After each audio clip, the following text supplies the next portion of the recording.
Hello परमारियंस। आज basically हम बात करेंगे कंप्लीट ट्रांसफॉर्मेशन की। ट्रांसफॉर्मेशन का सिंगल क्वेश्चन इस लेक्चर से बाहर नहीं जाने वाला, क्योंकि इस सेगमेंट में मैंने जितने भी पॉसिबल टाइप हो सकते हैं ट्रांसफॉर्मेशन के, वो बेसिक टू हाई लेवल वो सभी कवर किए हैं, है ना। और आपको देखने को मिल रहा है कि इस समय जो पेपर का पैटर्न है बड़ा अजीबोगरीब देखने को मिल रहा है। उसमें आपको फ्रेजेस पूछ रहा है, क्लॉजेस पूछ रहा है एंड सेंटेंसेस के बारे में पूछ रहा है ना। तो कुछ भी इस सिचुएशन में आपको हर एक चीज को कवर करते हुए चलना है। ये नहीं कि ये हमारे सिलेबस में नहीं है, हम इसको नहीं पढ़ेंगे, है ना। भाई कुछ भी पूछ सकता है। मुझे सरप्राइज नहीं होगा कि अगर पंक्चुएशन के भी क्वेश्चन देखने को मिल जाएं आपको एग्जाम में, है ना। इनमें से कौन सा, इन चारों ऑप्शंस में से कौन सा करेक्टली पंक्चुएशन के बेस पर कौन सा करेक्ट है, कौन सा इनकरेक्ट है। हालांकि जीवन में कभी भी एसएससी का जितना हिस्ट्री रहा है उसमें कभी भी इस तरीके के क्वेश्चन, इस टाइप के क्वेश्चन देखने को नहीं मिले। But I want be surprise, है ना, अगर ऐसा होता है तो। क्योंकि सिंपल कॉम्प्लेक्स कंपाउंड तक तो ये लोग पहुंच ही गए, और फिर अल्टीमेटली एआई पेपर बना रहा है, कुछ तो डिफरेंट होगा। और डिफरेंट यही होगा कि जो चीज़ें एसएससी के बियॉन्ड हैं उनको भी एसएससी में डाला जाएगा, है ना।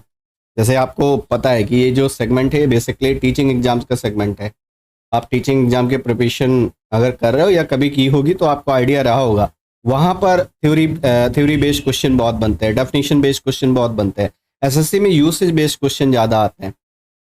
बट एनीवे, फिलहाल ये जो कंप्लीट वीडियो होने वाला है वो ट्रांसफॉर्मेशन पर बेस्ड है। और ट्रांसफॉर्मेशन किसी भी टाइप का, चाहे वो हम बात करें सिंपल, कॉम्प्लेक्स और कंपाउंड, ये बिल्कुल। और एक चीज़ और मैं बता दूं आपको कि सिंपल, कॉम्प्लेक्स और कंपाउंड आपको इस लेक्चर को करने के बाद केवल और केवल जहां से भी आपको क्वेश्चंस करने, केवल क्वेश्चंस की प्रैक्टिस करिएगा। वो भी नीड नहीं है, अगर आप अच्छे से देख लेते हो तो एक ही बार में सारी चीज़ें क्लियर हो जाएंगी आपकी, ठीक है। क्योंकि बेसिक टू हाई लेवल पूरा मैंने कवर किया है, वो आप लेक्चर को देखते ही आपको आइडिया लग जाएगा।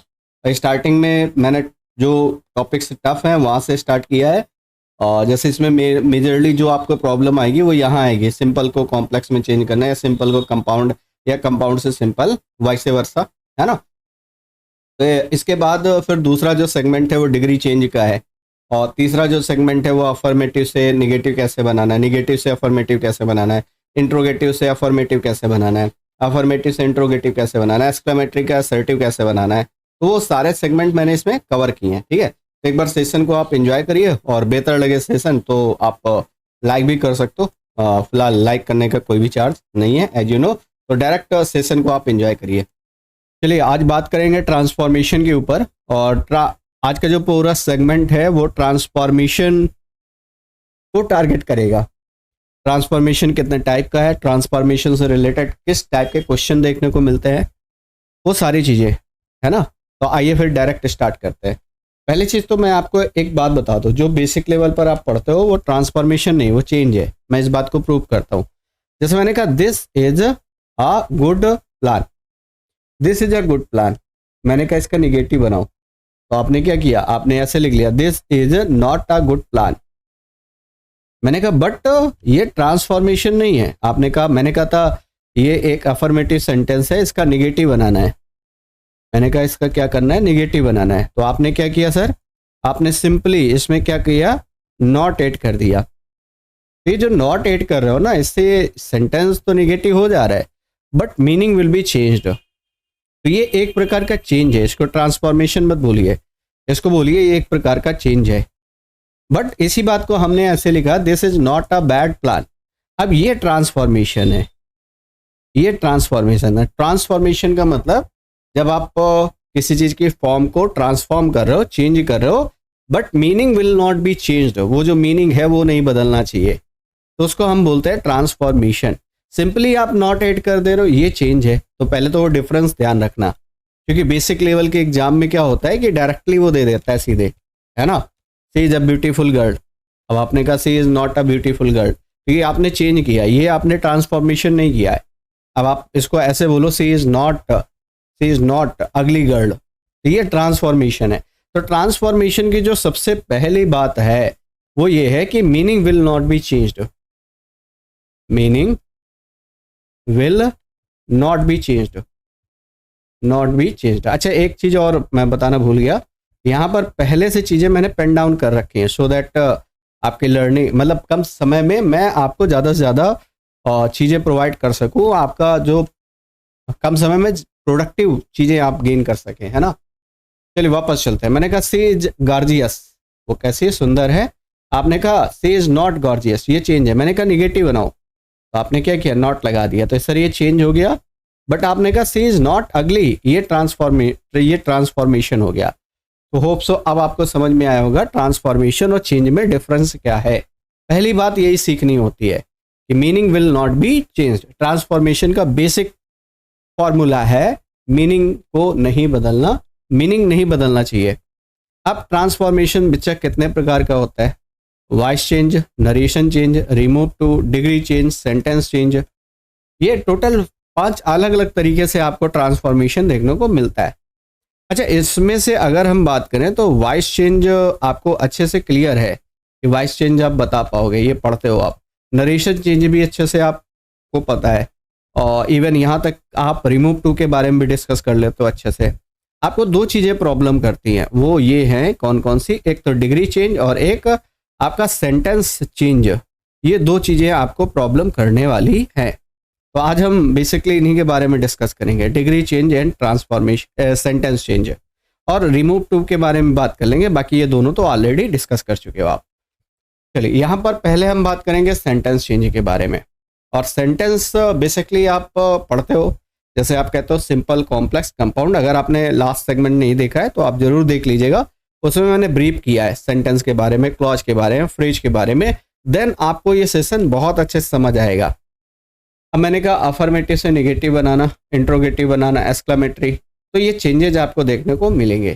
तो पहले हम ये वाले, चूंकि ये वाले ट्रिकी हैं, सिंपल, कॉम्प्लेक्स एंड कंपाउंड, तो पहले इनको डिटेल में डिस्कस करेंगे। Then move on, we will move on affirmative, negative, interrogative और एक्सक्लेमेटरी की तरफ मूव ऑन करेंगे, ठीक है। आइए स्टार्ट करते हैं। पहली चीज जो आपको यहाँ पर जाननी है वो ये है कि सर सिंपल सेंटेंस क्या होते हैं। तो अगर आपने लास्ट सेगमेंट नहीं देखा है तो मैं आपको एक बार डिफाइन कर दूं कि जिसमें एक सब्जेक्ट और एक प्रेडिकेट मिल जाए, एक सब्जेक्ट एंड एक प्रेडिकेट मिल जाए, वो क्या होता है सर, वो सिंपल सेंटेंस होता है। उसको हम क्या बोलते हैं, सिंपल सेंटेंस कहते हैं, सिंपली। अब आपने कहा प्रेडिकेट क्या होता है, आपने ये वाली बात भी पढ़ी थी कि वर्ब के साथ लिखा गया जो पार्ट होता है दैट इज प्रेडिकेट, है ना। अब जैसे ये सेंटेंस आपने देखा, मैंने कहा I went to see the broken wooden chair, मैं देखने गया, ब्रोकन वुडन चेयर को देखने गया। अब मैंने कहा ये अगर आप देखोगे वेंट वर्ब है और ये जो टू सी है ये भी वर्ब है। द ब्रोकन वुडन चेयर ये पूरा ऑब्जेक्ट है टू सी का। अब आपने कहा ये आई सब्जेक्ट हो गया, बाकी जितना है ये सब वर्ब का पार्ट है, वर्ब का और प्रेडिकेट का। तो यहाँ वेंट से लेकर के ब्रोकन वुडन चेयर तक पूरा प्रेडिकेट वाला पार्ट है। थोड़ा सा पेशेंस से पढ़िएगा क्योंकि एक एक चीज को मैं बिल्कुल क्लैरिफाई करके आपको बताऊंगा, तब आपको मजा आएगा। ट्रांसफॉर्मेशन जो है बेसिकली मैं सिखाने को आपको हाफ एन आवर में सिखा सकता हूँ, लेकिन उससे कुछ मजा नहीं आने वाला। इस सेशन के बाद मैं आपसे बोलूंगा कि आप किसी भी लेवल के क्वेश्चन सॉल्व करिए, है ना, and you will able to do. तो ये वाली बात आपको ध्यान रखनी है। तो इसके लिए अब मुझे आपको पहले बेस आपका मजबूत करना पड़ेगा, वो जो फाउंडेशन है। अभी मैं स्टार्टिंग में आपको डायरेक्ट ट्रांसफॉर्मेशन नहीं सिखाऊंगा, पहले मैं आपको बताऊंगा कि what is finite verb, what is non finite verb, क्योंकि पूरा बेस है इसी पर, वो बेस यहीं से आपका बनेगा। तो मैंने कहा ये जो वेंट से लेकर के आपने चेयर तक लिखा है ये पूरा प्रेडिकेट है और ये एक सिंपल सेंटेंस है। तो पहले मैं आपको ये बताऊंगा कि आपको पहचानना आना चाहिए कि सिंपल सेंटेंस क्या है, कॉम्प्लेक्स क्या है, कंपाउंड क्या है, तीनों में डिफरेंसेस क्या है, कैसे डायग्नोज करोगे। फिर उसके बाद हम मूव करेंगे सिंपल से कंपाउंड, या कंपाउंड से सिंपल, या सिंपल से कॉम्प्लेक्स, कॉम्प्लेक्स से सिंपल। मैंने कहा सिंपल सेंटेंस वो होता है जिसमें एक सब्जेक्ट होता है और एक प्रेडिकेट होता है, उसको हम क्या बोलते हैं सर, सिंपल सेंटेंस कहते हैं। तो आपने कहा एक सब्जेक्ट है एक प्रेडिकेट है। बट कॉम्प्लेक्स सेंटेंस क्या होता है, जिनमें एक प्रिंसिपल क्लॉज होती है, एक सबऑर्डिनेट क्लॉज होती है। कंपाउंड सेंटेंस क्या होते हैं, जिनमें एक प्रिंसिपल क्लॉज होती है, एक कोऑर्डिनेट क्लॉज होती है। और ये मैंने एक्सप्लेन कर रखा है प्रीवियस वीडियो में। अभी आप देखिएगा एसएससी लेटेस्ट क्वेश्चन के नाम से आपको इंग्लिश का एक वीडियो मिल जाएगा, वहां पर ये सारी चीजें मैंने एक्सप्लेन कर रखी हैं। और इन केस आपने नहीं भी देखा है तो भाई मेरे वो 1% की प्रॉब्लम नहीं है, आप यहीं पर सीख जाओगे सारी चीजें। तो यहाँ पर देखो ये सिंपल सेंटेंस सब्जेक्ट और प्रेडिकेट से बनेगा, इसमें प्रिंसिपल क्लॉज के साथ सबऑर्डिनेट क्लॉज होगी, इसमें प्रिंसिपल क्लॉज के साथ कोऑर्डिनेट क्लॉज होगी। अब मैं आपको सबसे पहली चीज यहाँ पर बताने जा रहा हूं, that is simple sentence. Simple sentence क्या है सर? सब्जेक्ट है और जिसमें एक प्रेडिकेट है, उसको हम क्या बोलेंगे? सिंपल सेंटेंस बोलेंगे। प्रेडिकेट वो पार्ट होता है जो वर्ब के साथ लिखा जाए, उसको हम प्रेडिकेट वाला पार्ट बोलते हैं। सर इतनी बात क्लियर हो गई, अब चलते हैं आगे। मैंने कहा वर्ब दो प्रकार की होते हैं, ध्यान सुनना। There are two kinds of verb. एक होती है आपके फाइनाइट वर्ब एफवी और एक होती है नॉन फाइनाइट वर्ब। दोनों में डिफरेंस क्या होते हैं?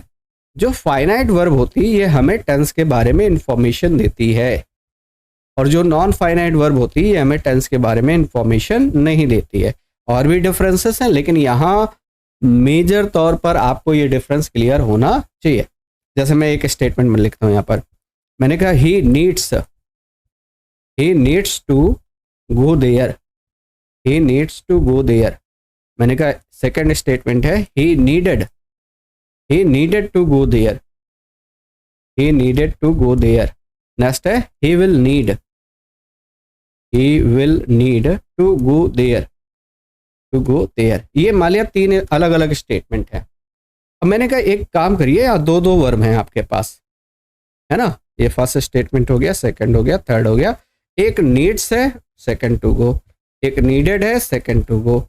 थर्ड विल नीड है और टू गो। अब एक बात बताओ कि टू गो क्या है, नीड्स, नीडेड और विल नीड क्या है? तो आपने कहा इससे प्रेजेंट टेंस का पता चल रहा है। ये हो गई फाइनाइट वर्ब। अच्छा ये हो गई नॉन फाइनाइट वर्ब। आपने कहा नीडेड मतलब फाइनाइट वर्ब और टू गो मतलब नॉन फाइनाइट वर्ब, सही है। विल नीड मतलब फाइनाइट वर्ब, टू गो मतलब नॉन फाइनाइट वर्ब। तो पहले तो आपको क्लियर होना चाहिए कि फाइनाइट कैसे आइडेंटिफाई करोगे, नॉन फाइनाइट। अब नॉन फाइनाइट वर्ब तीन तरीके के होते हैं, इन्फिनेटिव, पार्टिसिपल एंड जीरंट। अब इनको भी थोड़ा सा समझ लीजिए आप। इन्फिनेटिव होता है 2+V1 वाले पार्ट को आप टू इन्फिनेटिव के नाम से जानते हो, इन्फिनेटिव। पार्टिसिपल या तो आईएनजी फॉर्म से बनेगा या फिर आपका हैविंग प्लस वर्ब के थर्ड फॉर्म से बनेगा, ये हम आगे डिस्कस करेंगे इसके बारे में। जीरंट जो होता है ये किससे बनता है सर? आईएनजी फॉर्म से। तो फिलहाल नॉन फाइनाइट वर्ब तीन ही होती हैं, जीरंट, पार्टिसिपल और इन्फिनेटिव। जैसे यहाँ पर टू गो, ये मैंने ये जो लिया है ये नॉन फाइनाइट वर्ब कौन सी है? वो है इन्फिनेटिव। अब मैं चलता हूँ आगे, ठीक है। अब मैंने कहा मुझे ये बताना, he wanted to help me, और मैंने कहा ये वॉन्टेड जो है ये क्या है और टू हेल्प क्या है? तो आपने कहा यहाँ से पता चल रहा है पास्ट है, DID लगा है, इट मीन्स ये कौन सी वर्ब हो गई? फाइनाइट। और ये जो टू हेल्प है ये कौन सी वर्ब हो गई? नॉन फाइनाइट, है ना। अब एक और पॉइंट यहाँ पर समझना कि जो फाइनाइट, अगर सेंटेंस में, एक और सिंपल सेंटेंस की एक और डेफिनेशन में बता रहा हूँ कि सिंपल सेंटेंस क्या होता है बच्चा, जिसमें सिंगल फाइनाइट वर्ब देखने को मिलती है। ये वाला पॉइंट बहुत इंपॉर्टेंट है, सिंगल फाइनाइट वर्ब देखने को मिलेगी, उसको आप क्या बोलोगे? उसको बोलोगे आप सिंपल सेंटेंस। जिसमें सिंगल फाइनाइट वर्ब देखने को मिले वो फाइनाइट, वो कौन से है? वो सिंपल सेंटेंस है। जैसे ये भी एक सिंपल सेंटेंस है, ये कौन सा सेंटेंस है? जस्ट अ सेक, ये सर सिंपल सेंटेंस का एक एग्जांपल है, ये सिंपल सेंटेंस का एग्जांपल है। आगे चलते हैं।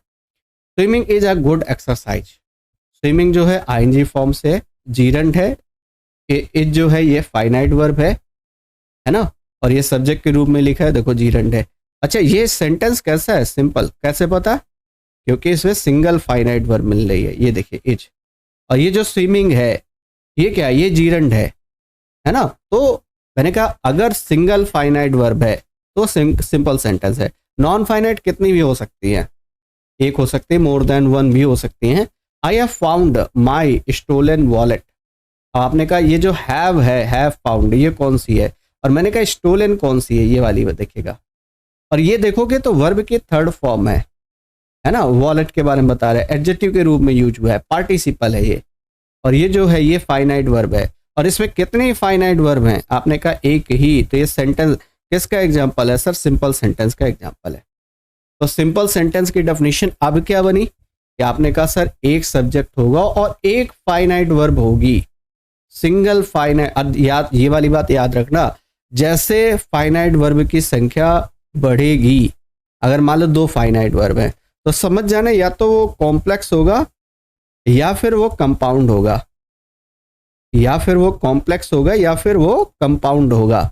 एक चीज और कि बीच में अगर इसमें आप कंजक्शन कोई ना कोई यूज करोगे, जैसे ये देखो, अब मैंने कहा अगर एक फाइनाइट वर्ब है और दूसरी फाइनाइट वर्ब है और बीच में हमने यहां पर सबऑर्डिनेटिंग कंजक्शन लगा दिया है, और मैंने कहा एक फाइनाइट वर्ब है और सेकंड फाइनाइट वर्ब है, मैंने कहा बीच में कोऑर्डिनेट कंजक्शन लगा दिया है, तो ये बनने वाली क्लॉज कौन सी हो जाएगी? ये आपका कॉम्प्लेक्स सेंटेंस बनेगा, है ना। और ये वाला सेंटेंस कौन सा होगा? That will B compound. Last turn पर मैंने ये वाली बात आपको समझाई थी। सर यहां तक सारी बातें आपको समझ में आ गई कि कॉम्प्लेक्स और कंपाउंड में हमें कितनी फाइनाइट वर्ब चाहिए? तो आपने कहा सर 2 फाइनाइट वर्ब चाहिए।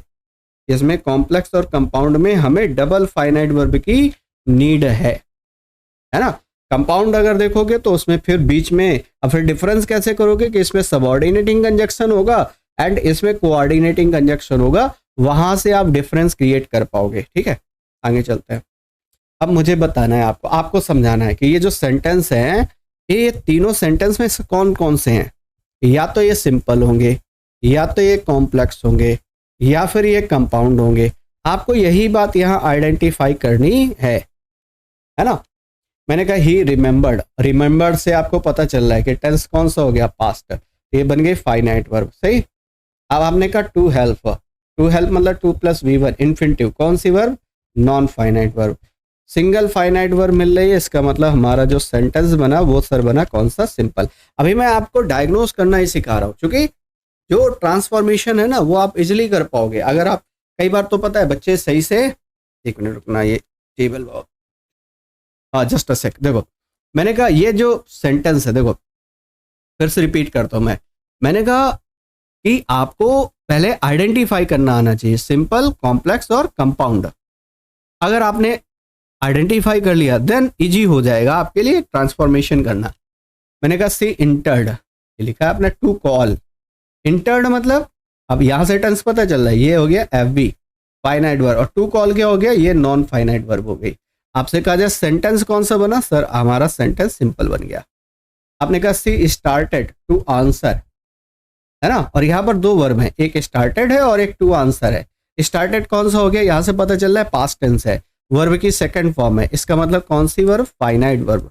और यहाँ पर टू आंसर कौन सी वर्ब? नॉन फाइनाइट वर्ब, है ना। आपसे कहा जाए सेंटेंस कौन सा? Sir simple. इन तीनों में सिंगल फाइनाइट वर्ब मिल रही है, यहाँ पर भी एंड यहाँ पर भी। आगे चलते हैं sir. Since he was busy he did not attend the meeting, क्योंकि वह बिजी था इसलिए मीटिंग अटेंड नहीं कर पाया। अब आपने कहा सर एक वर्ब मिल गई वॉच, यहां से टेंस पता चल गया। एक वर्ब मिल गई ये डिड नॉट अटेंड, देखो अच्छा डिड से भी टेंस का पता चल रहा है, वॉच से भी टेंस का पता चल रहा है। वॉच जो है ये भी फाइनाइट वर्ब है, और जो ये है ये भी आपकी फाइनाइट वर्ब है। तो अब अगर मैं आपसे पूछूं इसमें टोटल कितनी फाइनाइट वर्ब मिली? आपने कहा 2। दूसरा एक और, सिंस जो है ये कैसा कंजक्शन है? आपने कहा सर ये फैन बैज में नहीं आता। आपने ये वाली बात पढ़ी थी कि जो फैन बैज वाले कंजक्शन होते हैं वो कौन से होते हैं? वो बेसिकली हमारे कौन से कंजक्शन होते हैं? कोऑर्डिनेटिंग कंजक्शन होते हैं। जैसे app stand for, A stand for and, है ना। जस्ट अ सेकंड,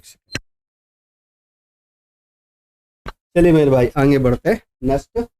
अब ये मैं बात आपको समझा रहा था, यहाँ पर ये फाइनाइट वर्ब है और ये फाइनाइट वर्ब है ना, और दोनों फाइनाइट वर्ब एक कंजक्शन है यहाँ पर सिंस लगा हुआ है, ये मैं आपको समझा रहा था। जस्ट अ सेकंड, देखो एप का मीनिंग फॉर, ए का मीनिंग एंड, एन का मीनिंग नॉर, बी का मीनिंग बट, ओ का meaning or, Y means yet, S means so. ये कौन से कंजक्शन है? ये हमारे कोऑर्डिनेटिंग कंजक्शन है ना। इनसे बनने वाली क्लॉज कोऑर्डिनेट क्लॉज होगी। लेकिन एक चीज मैं और बताता हूँ, क्या भी मोटे मोटे तौर पर बस इतना समझ लीजिए कि ये सभी कोऑर्डिनेटिंग कंजक्शन है, सीसी है, बट इनसे कहीं ज्यादा होते हैं कोऑर्डिनेटिंग कंजक्शन। आज के सेगमेंट में आप पढ़ोगे, लेकिन अभी केवल इतना याद रखो कि ये वाले कंजक्शन जो हैं ये कोऑर्डिनेटिंग कंजक्शन है। अब मैंने कहा सिंस इसमें नहीं आया तो ये सबऑर्डिनेट क्लॉज बन गई, सबऑर्डिनेट प्रिंसिपल क्लॉज, ये वाली प्रिंसिपल क्लॉज बन गई, बाद वाली प्रिंसिपल क्लॉज बन गई, ये सबऑर्डिनेट क्लॉज बन गई। प्रिंसिपल और सबऑर्डिनेट क्लॉज बन करके कौन सा सेंटेंस बना देते हैं सर? कॉम्प्लेक्स सेंटेंस बना देते हैं। आपने कहा ही remained careless, consequently he failed, वह हमेशा केयरलेस रहा, इसकी वजह से परिणाम स्वरूप वो फेल हो गया। एक चीज और कि ये जो कोऑर्डिनेटिंग कंजक्शन है ना, इनमें सेमी कॉलन भी आता है, ये वाला टर्म भी आता है सेमी कॉलन। तो आपसे पूछा जाए सेमी कॉलन किस तरीके का कंजक्शन है, आप बोलोगे सीसी कोऑर्डिनेटिंग कंजक्शन है। तो ये आपने कहा कि वैसे तो देखोगे तो ये आपकी एक फाइनाइट वर्ब एंड फेल्ड भी फाइनाइट वर्ब, दो फाइनाइट वर्ब है, तो सिंपल तो नहीं होगा, या तो कॉम्प्लेक्स होगा या तो कंपाउंड होगा। अब ये मैंने कहा ये वाली बात क्लियर कर ली। ये जो सेमी कॉलन है ये कौन सा है? कोऑर्डिनेटिंग, इसका मतलब ये सेंटेंस जो बन गया है कौन सा बन गया सर? कंपाउंड बन गया, है ना? Got it. चलो आगे बढ़ते हैं। नेक्स्ट है एज ही वॉज रुइंड, यहाँ पर वॉच कर लीजिएगा। As he was ruined he did not help anyone, कह रहा क्योंकि वह बर्बाद हो गया, क्योंकि वह रुइंड हो गया, है ना, इसलिए उसने किसी की मदद नहीं की। अब मैंने कहा सिंपली चेक करो, ये जो वॉज रुइंड है ये क्या है, और डिड नॉट हेल्प, ये डिड नॉट क्या है? अब आपने कहा ये हमारा फाइनाइट वर्ब बनी ना यहाँ पर जाकर के, ये कौन सी वर्ब बन गई? सिर्फ फाइनाइट, और यहाँ पर भी फाइनाइट, दो फाइनाइट वर्ब है, और कंजक्शन कौन सा लगा है? एज। अच्छा, कंजक्शन वो मिडिल में भी हो सकता है, स्टार्टिंग में भी हो सकता है, दोनों बातें याद रखना। आप चाहो तो इसको ऐसे भी लिख सकते हो, he did not help anyone as he was ruined, आप ऐसे भी लिख सकते हो। तो दोनों बातें आपको याद रखनी। हालांकि कोऑर्डिनेटिंग कंजक्शन हमेशा बाद में आएंगे, सबऑर्डिनेटिंग कहीं भी यूज हो सकते हैं, ये वाली बात लास्ट लेक्चर में मैंने आपको समझाई थी। तो एज जो है ये कौन सा है? सबऑर्डिनेटिंग कंजक्शन, तो ये प्रिंसिपल क्लॉज, ये सबऑर्डिनेट क्लॉज, बनने वाला सेंटेंस कौन सा हो गया सर? कॉम्प्लेक्स हो गया। मैंने कहा I remembered what he has said, I remember, remember से टेंस पता चल रहा है प्रेजेंट है, कौन सी verb? Finite verb F B. कह रहा what he has said, what he has said, और हैज सेड से भी प्रेजेंट पता चल रहा है, ये भी फाइनाइट वर्ब, दो फाइनाइट वर्ब हो गई। अब यहाँ पर व्हाट लगा है, व्हाट कौन सा है? ये तो फैन बॉयज में आता नहीं है, इट मीन्स ये कौन सी क्लॉज बन गया, कौन सा सेंटेंस बन गया आपका? कंपाउंड बन गया, है ना? तो दोनों में डिफरेंस क्लियर। फिर देखा, कह रहा they win for their member support them, कह रहा वो जीतते हैं, क्यों जीतते हैं? क्योंकि उनके मेंबर्स जो है वो उनको सपोर्ट करते हैं।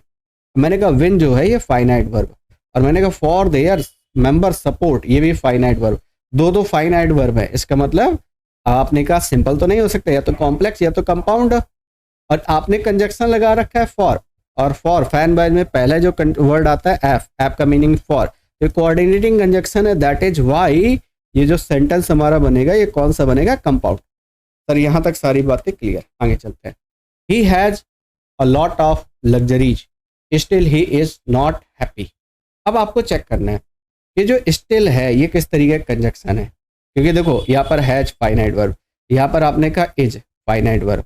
अब आपको ये वाली बात पता करने के स्टिल कैसा है, तो इसके लिए अभी आपको सेगमेंट में आगे पढ़ना पड़ेगा, क्योंकि आपको लिमिटेड पता है फैन बैज वाले जो हैं वो कोऑर्डिनेटिंग है, रिमेनिंग जो है वो सबऑर्डिनेटिंग है। फिर मैंने एक बात और ऐड की कि इनके अलावा भी हमारे पास कोऑर्डिनेटिंग कंजक्शन देखने को मिलते हैं, है ना? तो वाली बात हम डिस्कस करते हैं। मैंने कहा सेमी कॉलन कैसा है, ये इससे कंपाउंड सेंटेंस बनेगा। अब हम यहाँ से स्टार्ट करने जा रहे हैं अपना रियल सेगमेंट, इस सिंपल से कंपाउंड बनाना। तो पहला जो टर्म हम सीखेंगे दैट इज कि how we can change simple sentence into compound sentence, है ना? अब इसके बेसिकली क्या है, इसके बेसिकली चार अलग अलग टाइप हैं। एक है क्युमुलेटिव, एक है अल्टरनेटिव, एक है एडवर्सेटिव, एक है एलेटिव। आपसे पूछे जाए कि कोऑर्डिनेटिंग कंजक्शन कितने टाइप के होते हैं, वैसे आपने शायद पढ़ा भी होगा, जब आपने कंजक्शन के टाइप पढ़े होंगे वहां पर डिस्कस किया होगा कि कोऑर्डिनेट एंड सबऑर्डिनेट। कोऑर्डिनेट जो होते हैं वो चार टाइप के होते हैं, क्युमुलेटिव, अल्टरनेटिव, एडवर्सेटिव और एलेटिव। और ये आपको कंजक्शन हेल्प करेंगे इसमें ट्रांसफॉर्मेशन के दौरान। तो अब पहले वाले में चलते हैं।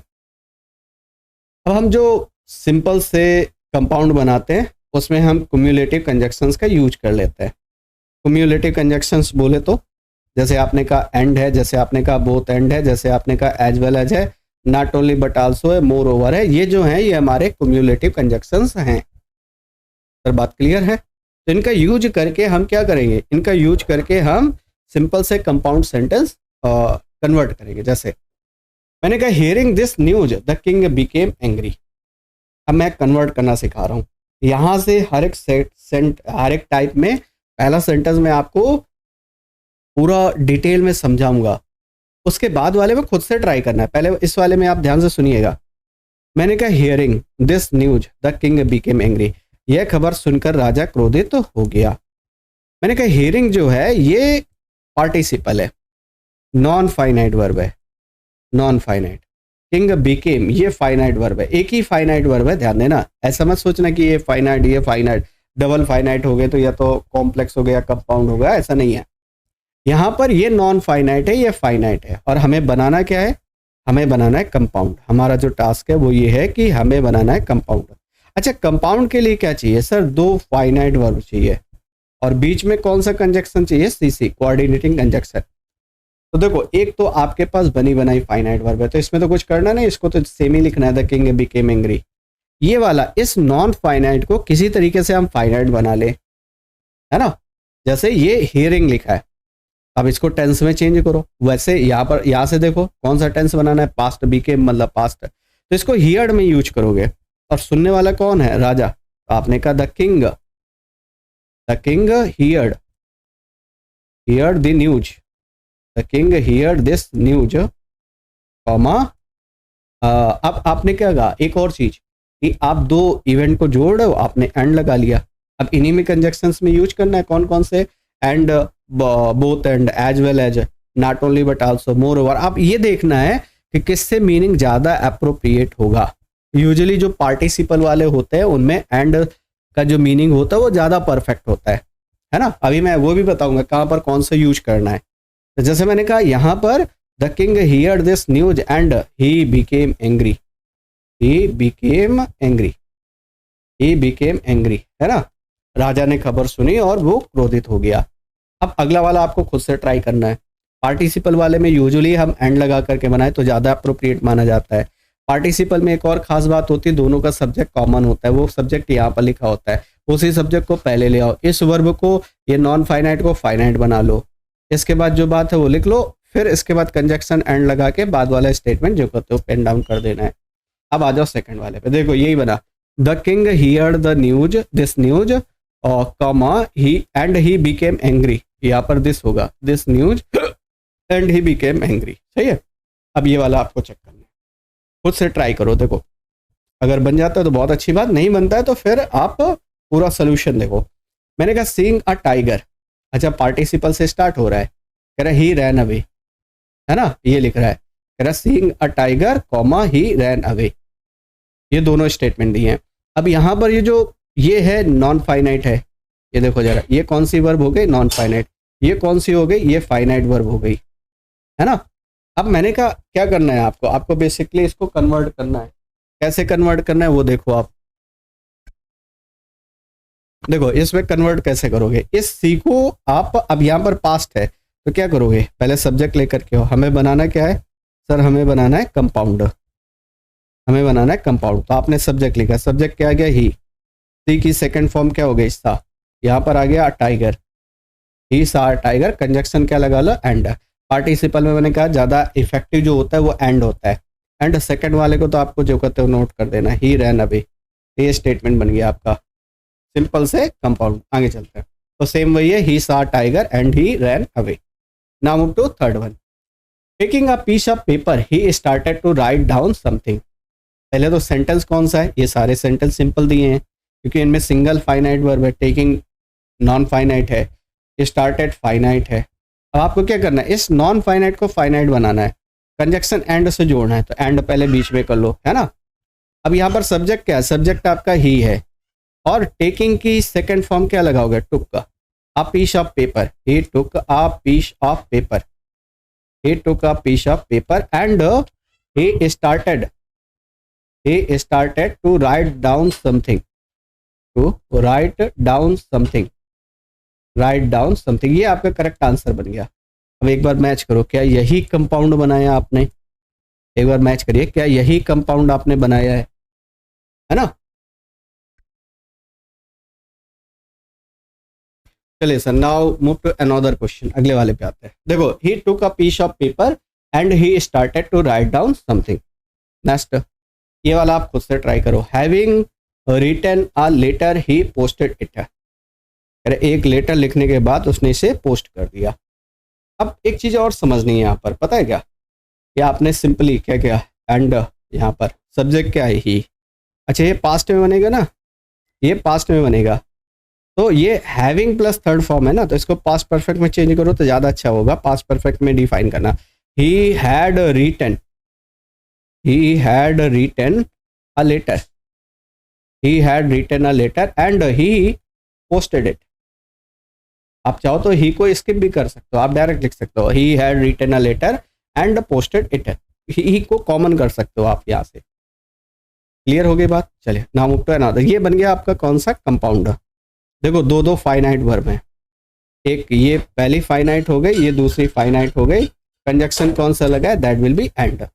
एंड से दो फाइनाइट आपने कनेक्ट कर रखे। आगे चलो, देखो सेम सेंटेंस बना है, he had written a letter and he posted it.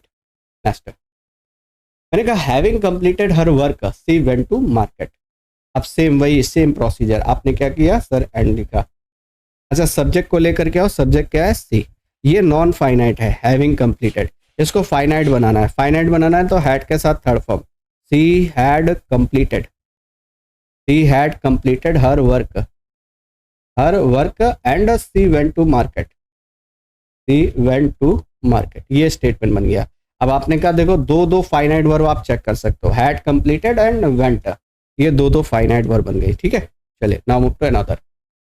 Having completed her work she went to market, she had completed her work and she went to market. ठीक है, गॉट इट। चलो, besides being a successful lawyer he is also a good man. कह रहा एक अच्छे successful lawyer होने के बावजूद, है ना, ये अतिरिक्त ही is also a good man, वो एक अच्छा इंसान भी है।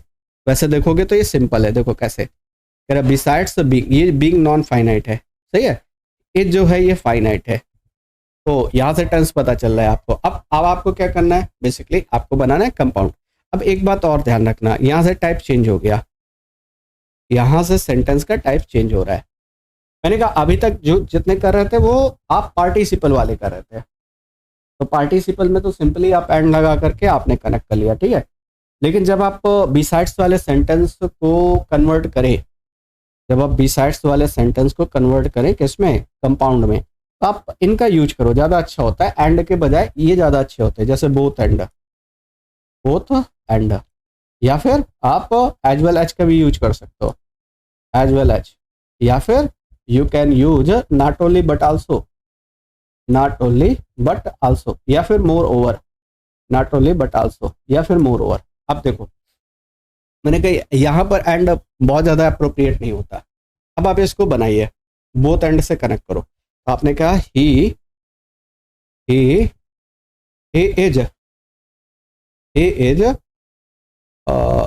Both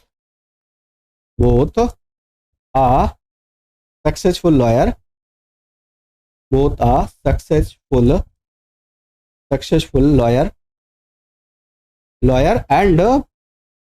and also a good man। अब यहाँ पर ज़्यादा इफेक्टिव होगा अगर आप ही को कॉमन करें, तो आप इसको नॉट ओनली बट आल्सो से बना सकते हो। कैसे, आपने कहा ही is not only a successful lawyer but also a good man, आप ये भी बना सकते हो। आप एज वेल एज से भी बना सकते हो। जैसे देखिए अब इसका सोल्यूशन देखो आप पूरा, मैंने कहा he is both a successful lawyer and a good man, आपने बोथ एंड से कनेक्ट कर लिया। आप चाहते तो नॉट ओनली बट आल्सो से भी कनेक्ट कर सकते हो, ही is not only but also. अब एक बात और याद रखना कि जब आप बोथ एंड लगाएंगे, जब आप बोथ एंड से कनेक्ट करेंगे, जब आप नॉट ओनली बट आल्सो से कनेक्ट करेंगे, तो one thing you should remember in your mind, that is कि आपको टर्म भी बैलेंस करने हैं दोनों के साथ। यहाँ पर सेकंड थिंग आपको ये याद रखनी है कि टर्म बैलेंस होने चाहिए। नहीं, कई बार आप बना तो लोगे लेकिन अगर टर्म बैलेंस नहीं है तो फिर इनकरेक्ट कर दोगे। ये वाली बात आपको याद रखनी है कि टर्म शुड बी बैलेंस। जैसा टर्म आप नॉट ओनली के बाद यूज करो वैसा बट आल्सो के बाद। और ये वाली बात आपने कंजक्शन वाले टॉपिक में होप्सो जरूर पढ़ी होगी आपने। अब आपने कहा देखो मोर ओवर से बना लिया, he is a successful lawyer, more over he is a good man. तो आप तीनों चारों में से जिससे आपको ज़्यादा अप्रोप्रिएट लगे आप बना सकते हो। ये बिसाइड्स वाला जो टर्म है ना, बिसाइड्स या डिस्पाइट, दोनों को याद रखना, बिसाइड्स या डिस्पाइट, इनमें आप एंड लगा सकते हो, एज वेल एज लगा सकते हो, नॉट ओनली बट आल्सो लगा सकते हो, मोर ओवर लगा सकते हो, है ना। इनमें किसी से भी आप कनेक्ट करके बना सकते हो। जैसे यहाँ पर बोथ एंड नहीं लिखा है, आप बोथ एंड का भी यूज कर सकते हो, है ना। इनमें से किसी का यूज करके आप बना लो, ज़्यादा इफेक्टिव होता है। वैसे पार्टिसिपल वाले तो डायरेक्ट एंड से बनाओ, लेकिन बिसाइड्स और डिस्पाइट वाले में ये बाकी के तरीके आप यूज कर सकते हो। जैसे एक ये स्टेटमेंट है, आप खुद से ट्राई करो, देखो आप बना पा रहे हो क्या। आपने कहा besides taking me to zoo he also give me some money. Zoo ले जाने के अतिरिक्त तो उसने मुझे पैसा भी दिया, कुछ पैसा भी दिया। अब एक एक तो तरीका है कि आपने बोथ एंड लगा लिया, he took me to zoo and give me some money. आप ऐसे बना लो। आपने दूसरा बनाया सेकंड, आपने कहा कि sir he not only took me to zoo but also give me some money, ये भी करेक्ट है। आप ऐसे भी बना सकते हो, ही took me to zoo moreover he also give me some money. तो ये तीनों तरीके बन सकते हैं। चलिए मैं एक लिख देता हूँ। जैसे मैंने कहा कंपाउंड बनाना है, मैं नॉट ओनली बट आल्सो वाला यहाँ पर डिफाइन कर दे रहा हूँ, बाकी आप किसी से बना लीजिए, तीनों मेथड से जो बात है वो सेम ही रहेगी। मैंने कहा he not only took me to zoo but also give me some money. चलो स्टेटमेंट बन गया, रेडी हो गया, ये कंपाउंड बन गया आपका। होप सो क्लियर है बात। चलो आगे चलते हैं। अब देखो इसको हमने ऐसे चेंज किया, देखो एंड ऐसे बना लिया, ही टुक मी टू जू। आपको कुछ नहीं समझ में आ रहा है, सिंपली एंड लगा लो तो भी करेक्ट हो जाएगा। He took me to zoo and gave some money. आपने नॉट ओनली बट आल्सो से बना लिया, not only took me to zoo but also gave some money. आप चाहो तो मोर ओवर से बना लो, ही took me to zoo moreover he gave me some money. ये देखो जरा, आपने कहा बिसा, हाँ एक और स्टेटमेंट है नेक्स्ट, अब इसमें ट्राई करो। Besides helping me he also supported my family. अगर मेरी मदद करने के अतिरिक्त तो उसने मुझे, मेरी फैमिली को भी सपोर्ट किया। अब सर क्या बनाना है, कंपाउंड बनाना है, और कंपाउंड बनाने के लिए हमें डबल फाइनाइट वर्ब चाहिए। तो एक तो हेल्प से हेल्प मिल जाएगी, और एक सपोर्टेड है ही। आपने यूज क्या करना है बिसाइड्स वाले केस में, आपने कहा कि या तो सिंपली एंड से कनेक्ट कर लो, या both and, not only but also, moreover, जिससे भी करना चाहो। जैसे मैंने कहा he helped me moreover he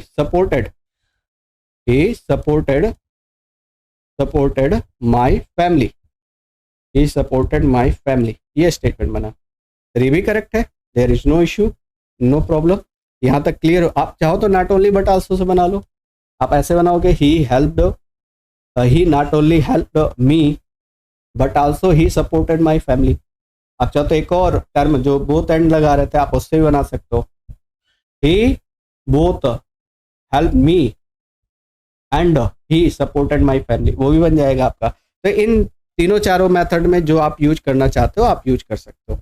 जैसे देखो यहाँ पर मैंने कुछ और टर्म आपको यहाँ पर समझाता हूँ मैं। जैसे ही हेल्प मी, सही है, and supported my family, sir correct हो गया। मैंने कहा he not only help me but also supported my family, ये भी करेक्ट हो गया। यहाँ पर भी ये देखो जरा, आप नॉट ओनली बट आल्सो से बना लो तो करेक्ट है, आप सिंपली एंड से कनेक्ट कर लो तो भी करेक्ट है, बोथ एंड से कनेक्ट करो तो भी करेक्ट है। नेक्स्ट, अब ये पहला यहाँ पर क्यूमुलेटिव कंजक्शन जो है वो यहाँ पर होता है कंप्लीट। अब हम चलते हैं दूसरे वाले पे, that will B adversative. Adversative conjunction क्या होता है?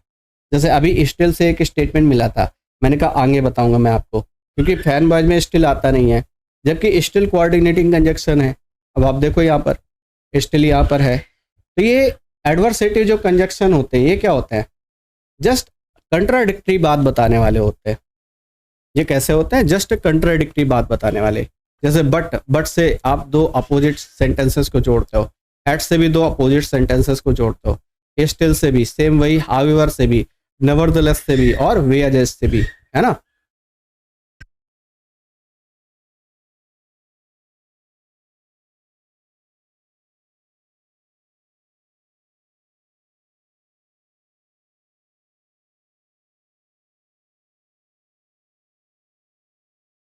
आइए सर अगले वाले पॉइंट में आते हैं।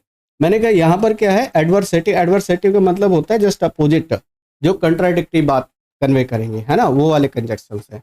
जैसे उसमें बट, आप सभी के मीनिंग देख लो। बट का मतलब लेकिन होता है, एट मतलब फिर भी होता है, स्टिल मतलब फिर भी होता है ना। हाउएवर, हाउएवर का मतलब हालांकि, नेवरदलेस फिर भी, वेयर इज जबकि, है ना। तो सारे कंट्राडिक्टरी कंजक्शन है।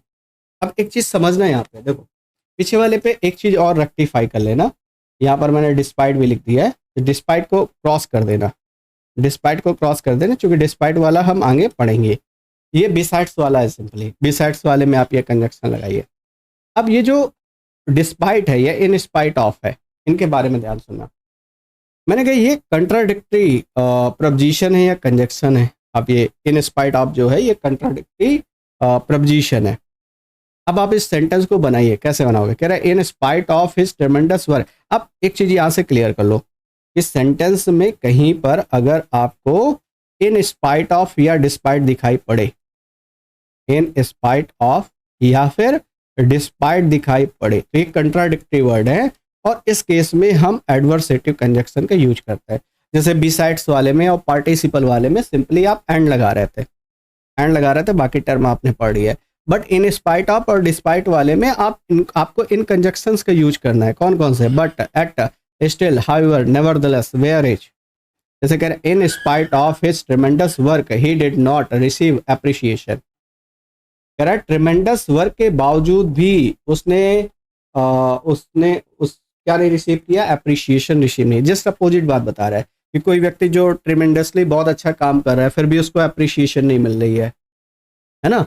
तो आप इसको ऐसे बनाओ। देखो अब यहाँ पर फाइनाइट वर्ब नहीं है, आपको एक कोई ना कोई फाइनाइट वर्ब बनानी पड़ेगी। जैसे मैंने कहा आप कंपाउंड बनाने जा रहे हैं सर, कंपाउंड डिफाइन करने जा रहे हो, तो आपने ऐसे कहा ही डिड। अब कोई ना कोई वर्ब चाहिए यहाँ पर, तो आपने अपनी तरफ से एक वर्ब एज्यूम कर ली, डू की second form did. He did his tremendous work, ट्रेमेंडस work, he did his tremendous work, है ना। और आपने क्या कहा, अब यहाँ पर आप बट लगा लो, एट लगा लो, स्टिल लगा लो, नेवरदलेस लगा लो, वेयर, कोई भी कंजक्शन यूज कर लो, बस मीनिंग आपका सुटेबल होना चाहिए। तो आपने कहा he did his tremendous work but he did not receive, he did not receive appreciation, did not receive appreciation, appreciation, ये आपका करेक्ट आंसर होगा। Got it. चलो वापस आते हैं। अब जैसे ये देखो जरा, मैंने कहा ये सेंटेंस बनाया है, बट से बनाया, देखो चेक करो। कह रहा है he did tremendous work but he did not receive appreciation, सही है। He did tremendous work, yet से आप कनेक्ट कर रहे हो, तो ये भी करेक्ट हो गया, सही है।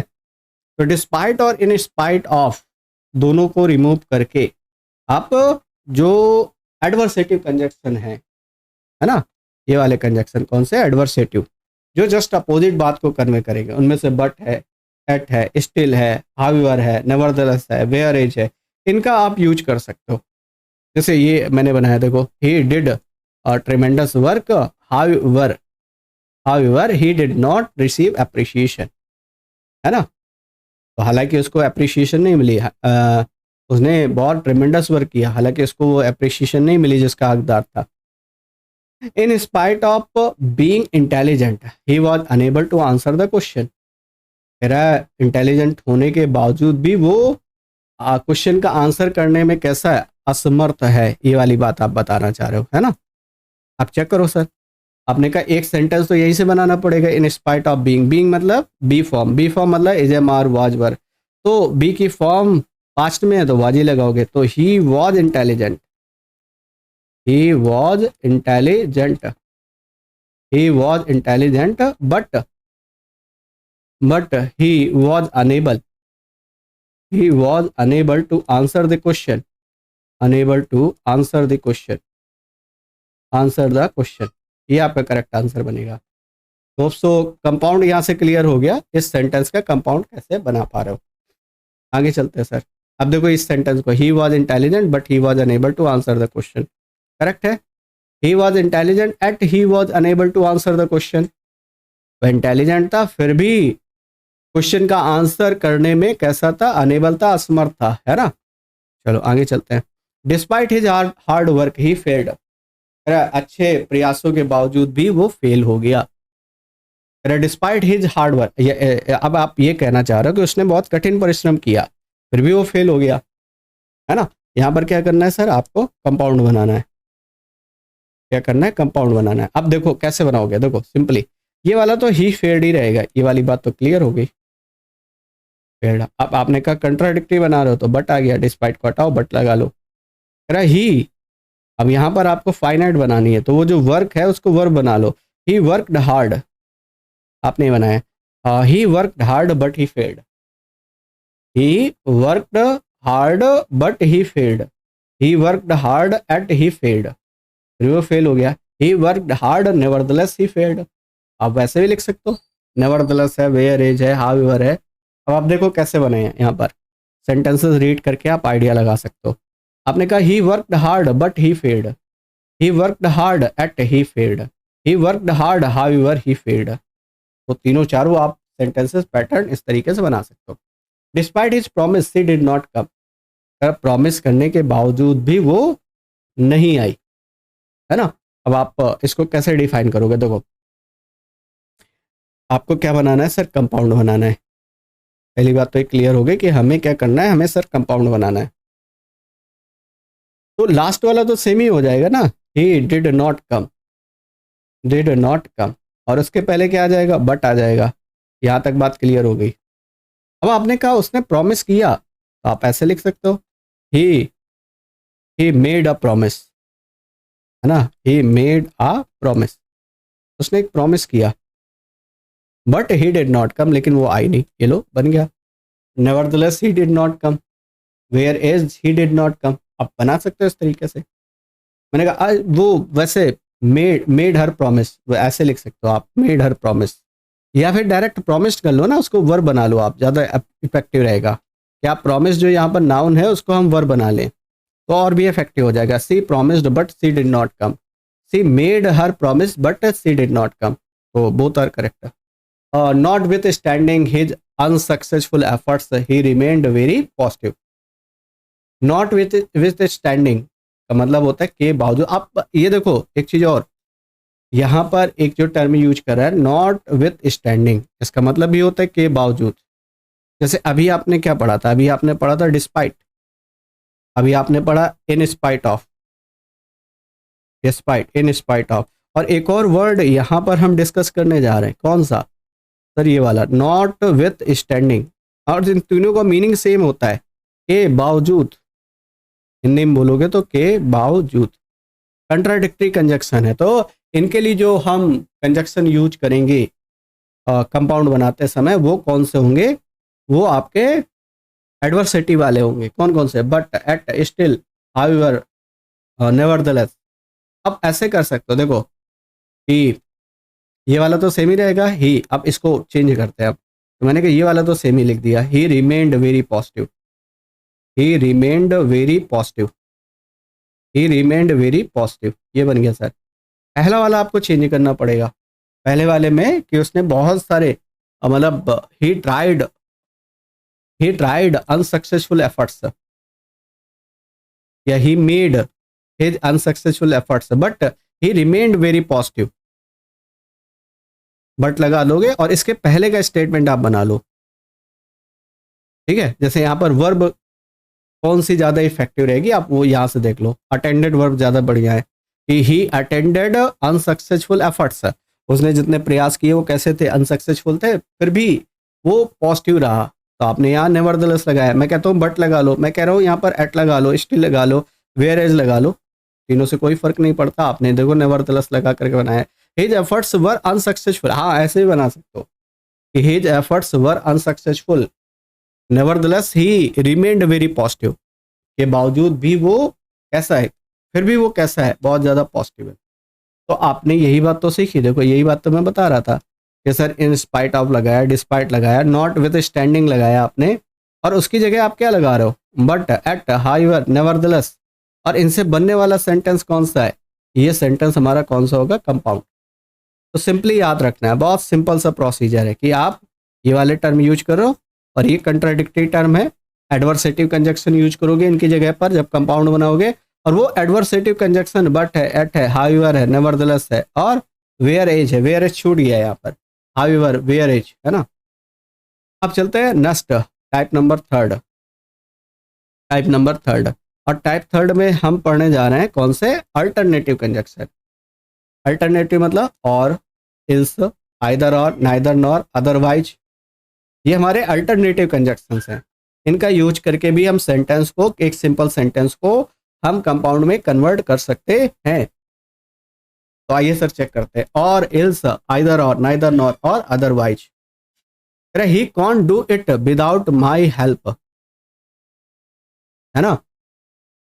अब मैंने कहा ये सेंटेंस ऐसे आप बनाओ, ही must need, he must need, he must need my help, my help, help, otherwise, otherwise he can't do it, otherwise he can't do it. अच्छा, इस वाले प्रोसीजर में एक चीज़ और याद रखनी है कि आपको सेंटेंस को फ्रेम करने में प्रॉब्लम आएगी।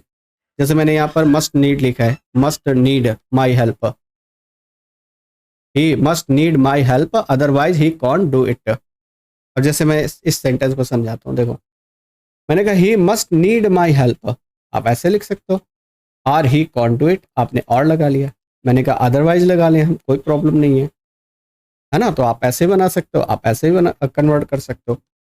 You can't be succeed without hard work, है ना।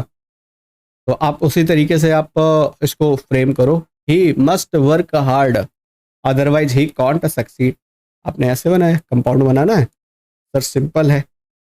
ऑप्शनल वाले पे जब आप अल्टरनेटिव कंजक्शन यूज करते हो तो वहाँ पर ज़्यादा इफेक्टिव अप्रोच ये होती है क्या, यू मस्ट वर्क हार्ड, तुम्हें कठिन परिश्रम करना चाहिए, otherwise, otherwise you can't be succeed, you can't be succeed. अच्छा, इसमें ज़्यादा इफेक्टिव होता है कि हम पहले वाली जो क्लॉज है वो मस्ट के साथ लिख लें, मस्ट प्लस V1 लगा करके, है ना। तो भी आप बना पाओगे अच्छे से। जैसे इसका आंसर देखो आप, मैंने कहा you must work hard or you can't be succeed, सही है, हमने और से बना लिया। हमने यही चीज़ अदरवाइज लगा करके बना ली, यू मस्ट वर्क। लेकिन एक चीज़ ध्यान रखना, यहाँ पर मस्ट का यूज कर रहे हैं, तो जब आप अल्टरनेटिव कंजक्शन यूज करोगे सिंपल से कंपाउंड बनाते समय, और आपको वहाँ पर क्या करना है, मस्ट का यूज करना है, देन आप अल्टरनेटिव कंजक्शन के साथ जा सकते हो, है ना। ये वाला पॉइंट आपको समझ में आ गया। We must eat to live, we must eat to live, है ना। हमें खाना चाहिए ताकि हम जिंदा रह सके। तो आप सिंपली इसमें देखो जैसे मस्ट का यूज कर रहा है, ये वाला जो टर्म है वी मस्ट ईट, ये तो सेम ही हो गया। अदरवाइज वी वांट लिव, मैंने कहा यहाँ पर विल नॉट का कॉन्ट्रैक्टेड फॉर्म है वांट, कह रहा हम खाते हैं, अदरवाइज वी वांट लिव, नहीं तो हम जिंदा नहीं रह पाएंगे। तो आप और लगा सकते हो यहाँ पर, और वी वांट लिव, ऐसे भी लिख सकते हो आप। Next, by using illative conjunctions. Illative conjunctions कौन कौन से, जो आपको रिजल्ट के बारे में, रीजन के बारे में जानकारी देते हैं, वो इलेटिव कंजक्शंस हैं। जैसे मैंने कहा फॉर है, जैसे मैंने कहा सो है, देयरफॉर है, हेंस है, consequently, as a result of. For मतलब क्योंकि ये रीजन बताने के लिए यूज करते हो आप, सो मतलब इसलिए, देयरफॉर इसलिए, हेंस इसलिए, कॉन्सिक्वेंटली परिणाम स्वरूप, एज अ रिजल्ट परिणाम स्वरूप, है ना। As a result of means परिणाम स्वरूप। तो पहले तो मीनिंग क्लियर होना चाहिए। अब रिलेटिव वाले में या तो रीजन बताओगे या तो रिजल्ट बताओगे, है ना। आ जाओ डिस्कस करते हैं इसके बारे में। ही did not succeed because of his carelessness, वह सफल नहीं हुआ क्योंकि बिकॉज ऑफ मतलब आप जानते हो कि ये बेसिकली रीजन बता रहा है, कह रहा अपनी लापरवाही के कारण वो सफल नहीं हुआ। अब आप देखो इसको कन्वर्ट करते हैं हम कैसे। मैंने कहा ही डिड नॉट सक्सीड, आपने लिखा ही डिड नॉट सक्सीड, वह सफल नहीं हुआ, वह सफल नहीं हुआ। और आपने क्या किया यहाँ पर, फॉर ये लगा लिया, for he was careless, he was careless क्योंकि वो लापरवाह था। अब एक चीज़ और समझना, ये जो बिकॉज है, बिकॉज सबॉर्डिनेटिंग कंजक्शन है, क्योंकि बिकॉज ऑफ प्रपोजिशन है, बिकॉज ऑफ जो है ये प्रपोजिशन है, ये क्या है, ये कंजक्शन है, दोनों रीजन बताते हैं, लेकिन इससे सबऑर्डिनेटिंग क्लॉज बनेगी। बिकॉज ऑफ प्रपोजिशन हो गया, दोनों रीजन बताते हैं। इन दोनों को हटा करके अगर आपको लगाना है और अगर आपको कंपाउंड बनाना है तो फिर आप फॉर का यूज कर लो, बहुत सिंपल है। तो ही did not succeed for he was careless, वह सफल नहीं हुआ। क्यों नहीं सफल हुआ? क्योंकि वह केयरलेस था, लापरवाह था। आप इसको दूसरे तरीके से देखो, आप ऐसे भी लिख सकते हो, है ना। मैंने कहा ये सेंटेंस चाहो तो आप ऐसे भी लिख सकते हो कि he was careless, he was careless, और मैंने कहा therefore he did not succeed.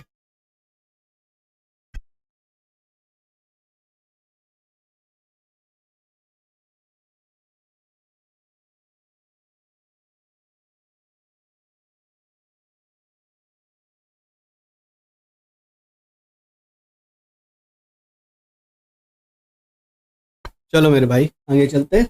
मैं ये सेंटेंस बोल रहा था, ही was careless therefore he did not succeed, he did not succeed. अब लेकिन एक बात और याद रखना, पता है क्या, ये फॉर लगाओगे या देयरफॉर लगाओगे तो क्लॉजेज अपोजिट हो जाएंगे। देखो मैंने ये वाली क्लॉज पहले लिखी, ये वाली बाद में, लेकिन जब मैंने देयरफॉर लिखा तो ये वाली क्लॉज पहले आ गई, ये वाली क्लॉज बाद में। तो ये ध्यान रखना है आपको, मीनिंग चेंज होता है। अब मैं अगर यहाँ पर फॉर लगा दूँ, यहाँ पर देयरफॉर लगा दूँ, तो मीनिंग अर्थ का अनर्थ हो जाएगा। मैंने कहा he did not succeed therefore he was careless, वह सफल नहीं हुआ इसलिए वह केयरलेस था, ये वाली बात जमेगी नहीं।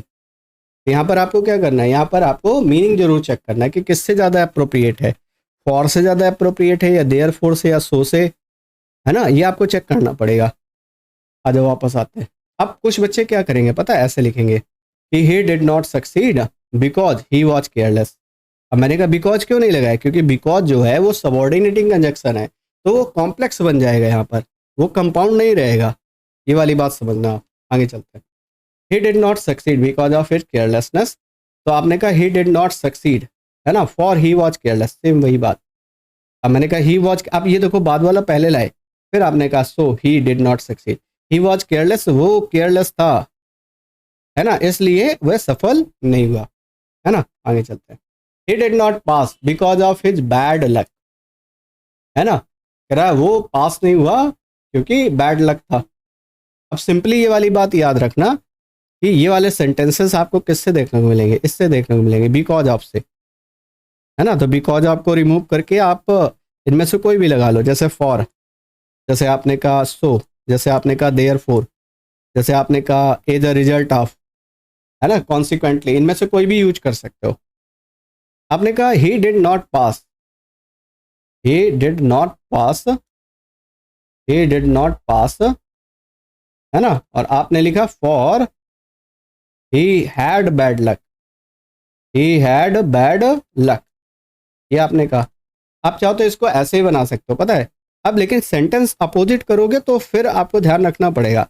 अब मान लो फॉर की जगह मैं सो लगाना चाह रहा हूँ, तो फिर सेंटेंस हमें ऐसे लिखना पड़ेगा, just opposite, he had bad luck, he had bad luck, so he did not pass, he did not pass, he had bad luck so he did not pass। Hope so clear. देखो दोनों sentence match कर सकते हो आप।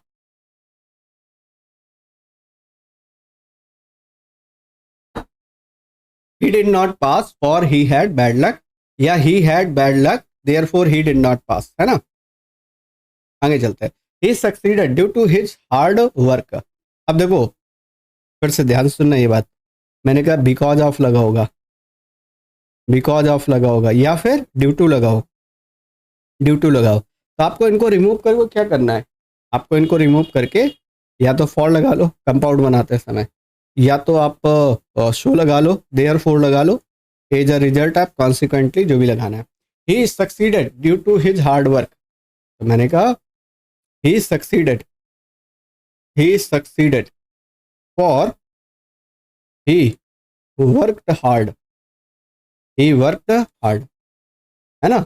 Due to क्या है, preposition है, इसके बाद आपने लिखा है हार्ड वर्क, तो इसको आपने ऐसे वर्क को ही मेन वर्ब बना ली, वर्कड हार्ड, आपने कहा ही सक्सीडेड, वह सफल हो गया क्योंकि उसने कठिन परिश्रम किया। आप चाहो तो इसको ऐसे लिख लो, he worked hard hard so he succeeded, तो ही सक्सीडेड, है ना, ये भी बन गया। ये भी आपका करेक्ट है, ये भी आपका करेक्ट है ना। चलो आगे चलते हैं। तो बिकॉज और बिकॉज ऑफ दोनों के बारे में मैंने समझा दिया। बिकॉज ऑफ आ जाए या ड्यू टू आ जाए, ड्यू टू आ जाए या फिर ओइंग टू आ जाए, है ना, इन सभी को रिमूव करके आपको क्या करना है, इनको रिमूव करके आपको बेसिकली फॉर या फिर देयर फोर सो इन टाइप के कंजक्शंस का यूज करना है कंपाउंड बनाने के लिए। He succeeded due to his hard work, तो he worked hard so he succeeded, आपने ऐसे बना लिया। आगे चलते हैं। तो ये देखो टर्म है कौन से, because of, due to, owing to, इनको रिमूव करके so, for, therefore, hence, इनसे अगर आप बनाओगे तो जो बनने वाला सेंटेंस होगा वो हमारा कंपाउंड होगा, है ना। अब चलते हैं compound to simple sentence, just opposite है, इसी के बारे में बात करें। ये जस्ट अपोजिट है इसका। अभी जो चीजें आप पढ़ करके आ रहे हो, किसके बारे में पढ़ करके आ रहे हो आप, सिंपल से कंपाउंड के बारे में, है ना। वही सेम वाइसे वर्सा आपको क्या करना है, जस्ट अपोजिट पढ़ना है कंपाउंड सेंटेंस से सिंपल सेंटेंस, है ना। तो मैंने कहा था ये देखो बाय यूजिंग पार्टिसिपल, पार्टिसिपल को यूज करके आप सिंपल बना सकते हो। जैसे आपने पीछे पढ़ा था एंड, पार्टिसिपल वाले थे, अब जस्ट अपोजिट करते जाना तो आपको सारी बातें क्लियर होती जाएंगी। कि आपने कहा था पार्टिसिपल वाले एंड में कन्वर्ट कर रहे थे कंपाउंड बनाते समय, तो कंपाउंड से सिंपल बनाओगे तो एंड से पार्टिसिपल में कन्वर्ट कर दो। अब जैसे ये सेंटेंस है, मैंने कहा he saw his brother and he said nothing. अब मैंने कहा ये भी फाइनाइट है, ये भी नॉन फाइनाइट, ये भी फाइनाइट है। अब हमें बनाना है क्या, सिंपल। सिंपल बनाने के लिए हमें क्या चाहिए, फाइनाइट, सिंगल फाइनाइट वर्ब। तो एक को नॉन फाइनाइट बनाओ, इसी को नॉन फाइनाइट बना लो, तो सी में आईएनजी लगा लिया, पार्टिसिपल बन गया। तो सीइंग हिज ब्रदर कॉमा ही सेड नथिंग बन गया। जस्ट अपोजिट है, सिंपल जस्ट अपोजिट है। जैसे आपने कहा ही सा स्नैक ही फ्लू, और फ्लू के साथ अवे नहीं लगेगा, ही फ्लू, है ना, ये वाली बात। तो आपने क्या कहा, आपने इस सी को पहले ले आओ, seeing a snake comma he flew, है ना, ये वाली बात बन गई। बहुत सिंपल है, बिल्कुल सिंपल है, सिंपल बनाना कंपाउंडर से सिंपल। तो जैसा आपने पढ़ा है जस्ट अपोजिट करते जाओ। He saw his sister and took out his wallet, तो उसने अपनी बहन को देखा और वॉलेट निकाल ली, ये वाला सा है। सा में आईएनजी मतलब सीइंग पहले आ जाएगा, सीइंग हर सिस्टर कॉमा ही टुक आउट हिज वॉलेट, ये लो बन गया सिंपल, है ना। होप सो पॉइंट क्लियर आ रहा है, समझ में आ रहा है। जैसे आपने कन्वर्ट किया सेम वैसे कन्वर्ट करना है। एक चीज़ और समझना कि पार्टिसिपल यूजुअली दो टाइप के पार्टिसिपल की आपकी ज़रूरत पड़ती है। तो एक जो पार्टिसिपल होते हैं वो होते हैं हमारे प्रेजेंट पार्टिसिपल, जिनकी ज़रूरत पड़ती है। वैसे होते तो तीन है मेजरली। दूसरा होता है हमारा परफेक्ट पार्टिसिपल, है ना, ये वाली बात। अब होता क्या है, देखो दो बातें कि आपको एक जगह प्रॉब्लम और आएगी कि कहाँ पर हम प्रेजेंट पार्टिसिपल का यूज करें, कहाँ पर हम परफेक्ट पार्टिसिपल का यूज करें। जैसे यहाँ पर इसने क्या किया, यहाँ पर हैविंग प्लस थर्ड फॉर्म इसने यूज कर ली है। तो प्रेजेंट पार्टिसिपल बेसिकली जो होते हैं ये बनते हैं वर्ब की आईएनजी फॉर्म लगा करके, और जो परफेक्ट पार्टिसिपल होते हैं वो हैविंग प्लस वर्ब की थर्ड फॉर्म से बनते हैं, हैविंग प्लस V3 से बनते हैं, है ना। तो प्रेजेंट पार्टिसिपल सिंपली वर्ब में आईएनजी लगाने से बनते हैं, और perfect participle having plus verb की थर्ड फॉर्म से बनते हैं।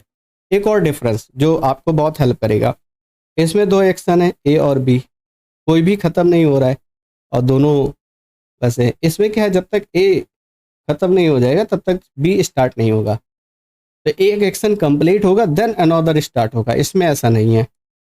तो डिफरेंस अगर आपसे जानना चाहे कि ये बताइए कि प्रेजेंट पार्टिसिपल और परफेक्ट पार्टिसिपल में डिफरेंसेस क्या होते हैं, तो आप सिंपली बताओगे कि जो प्रेजेंट पार्टिसिपल होते हैं उनमें दो एक्शन होते हैं, कोई भी कंप्लीट नहीं होता है। एक एक्शन कंप्लीट नहीं हुआ दूसरा स्टार्ट हो गया, जबकि परफेक्ट पार्टिसिपल में ऐसा नहीं होता, जब तक एक कंप्लीट नहीं हो जाता तब तक दूसरा स्टार्ट नहीं होता, है ना। जैसे कहा जाए कि वह अपना काम समाप्त करके मार्केट गई, तो एक काम समाप्त हो गया, है ना, एक हो गया काम का समाप्त होना, और फिर वो मार्केट गई। तो इसका मतलब क्या हो गया, एक काम जब वाइंड अप हो जाए तब दूसरा स्टार्ट हो। ये परफेक्ट पार्टिसिपल का एग्जांपल है। जैसे मैंने कहा राजा को देखते ही वो बहुत नाराज हो गया, अब कोई भी एक्शन कंप्लीट नहीं हो रहा है। ये देखो जैसे रीच वर्ब है, अब रीच मतलब पहुंचना, तो इसका मतलब एक एक्शन तो कंप्लीट हो गया। तो फिर हमने इसको पार्टिसिपल से नहीं बनाया, जैसे प्रेजेंट पार्टिसिपल से नहीं बनाया, reaching there comma he met her, फिर हमने लिखा having reached there. Hope so ये वाली बात आपको समझ में आ रही होगी कि हैविंग रीच्ड यहाँ पर क्यों यूज किया है।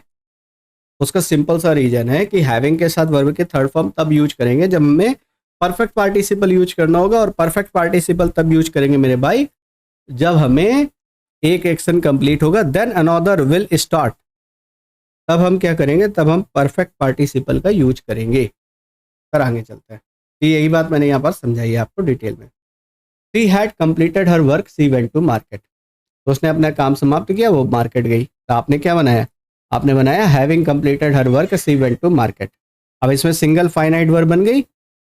देखो ये सेंटेंस कैसा हो गया मेरे भाई, सिंपल हो गया। अब हैविंग के साथ थर्ड फॉर्म लिख रहा हो, ये नॉन फाइनाइट वर्ब है, फाइनाइट वर्ब केवल एक ही है यहाँ पर, वेंट।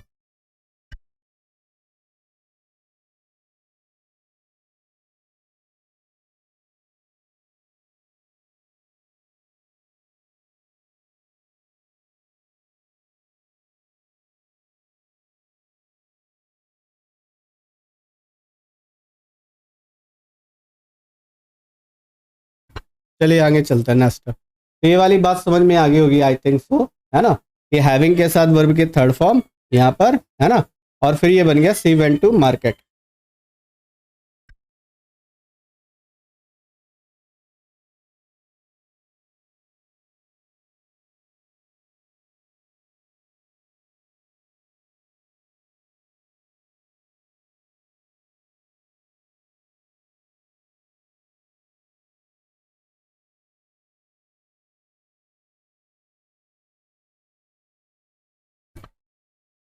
चलिए अगले वाले एग्जाम्पल की तरफ मूव ऑन करते हैं।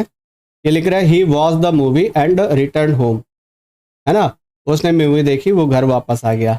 अब एक एक्शन कंप्लीट हो गया, कौन सा, मूवी देखने का। तो इसको किस में बनाओगे, इसको बनाओगे आप परफेक्ट पार्टिसिपल में, इसको बनाओगे आप परफेक्ट पार्टिसिपल के साथ। परफेक्ट पार्टिसिपल क्या हो जाता है, हैविंग के साथ वर्ब के थर्ड फॉर्म यूज करके आप बनाते हो, हैविंग के साथ वर्ब के थर्ड फॉर्म यूज करके आप बनाते हो।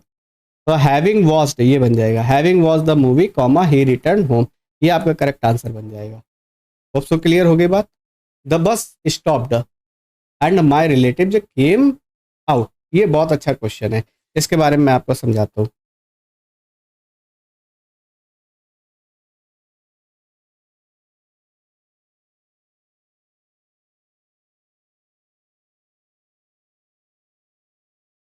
चलिए सर नेक्स्ट क्वेश्चन की तरफ मूव ऑन करेंगे।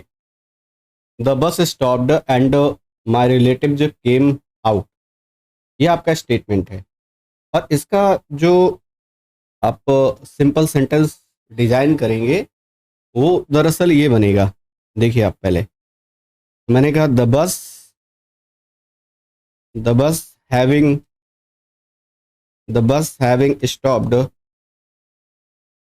स्टॉप्ड कामा माई रिलेटिव्स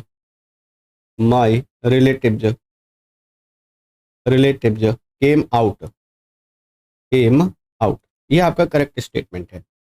अब इसमें एक आपका मेजर डाउट होगा, वो ये कि सर हैविंग तो हमेशा हमने सेंटेंस के स्टार्टिंग में यूज किया है, बट यहाँ पर आप सब्जेक्ट के बाद यूज कर रहे हैं। एक बात समझिएगा, यहाँ पर ये बहुत डेप्थ वाला पॉइंट है, और इसको आपको you have need to clarify. जैसे मैंने कहा अभी जितने स्टेटमेंट आप यूज कर रहे थे पार्टिसिपल के, जैसे आपने कहा ये एक स्टेटमेंट है, यहाँ पर ये दूसरा स्टेटमेंट है, और यहाँ पर सब्जेक्ट आप यूज कर रहे थे, इसका सब्जेक्ट और इसका सब्जेक्ट दोनों का कॉमन होता था। तब फिर आप क्या करते थे, आप यहाँ पर पार्टिसिपल से सेंटेंस को स्टार्ट करते थे, ठीक है। बट अगर कभी ऐसी कंडीशन हो कि दोनों को सब्जेक्ट कॉमन नहीं है, इसका अलग सब्जेक्ट है, इसका अलग सब्जेक्ट है, तो फिर आपको क्या करना पड़ेगा कि वो जो पार्टिसिपल है वो सब्जेक्ट के बाद मेंशन करना पड़ेगा, यहाँ पर after this subject. Hope so point clear हो गया। फिर से एक बार मैं समझा रहा हूँ। मैंने कहा ये लिखा है द बस, ये देखो यहाँ पर द बस जो है ये हमारा सब्जेक्ट है, और यहाँ पर माई रिलेटिव जो दूसरा सब्जेक्ट है, और दोनों सब्जेक्ट कॉमन नहीं है। अगर सब्जेक्ट कॉमन होते तो हम स्टार्टिंग में पार्टिसिपल लगाएंगे, अगर सब्जेक्ट कॉमन नहीं है तो सब्जेक्ट के बाद हम पार्टिसिपल का यूज करेंगे। तो जैसे यहाँ पर द बस, अब ये जो हैविंग है ये बस के बाद में इस वजह से आया है क्योंकि दोनों के जो सब्जेक्ट हैं वो कॉमन नहीं है, तो इस वजह से आप हैविंग को बाद में यूज करें। जैसे एक और स्टेटमेंट मैं आपको कराता हूँ, the bus having stopped comma my relative the came out. जैसे ये the police reached the thieves ran away.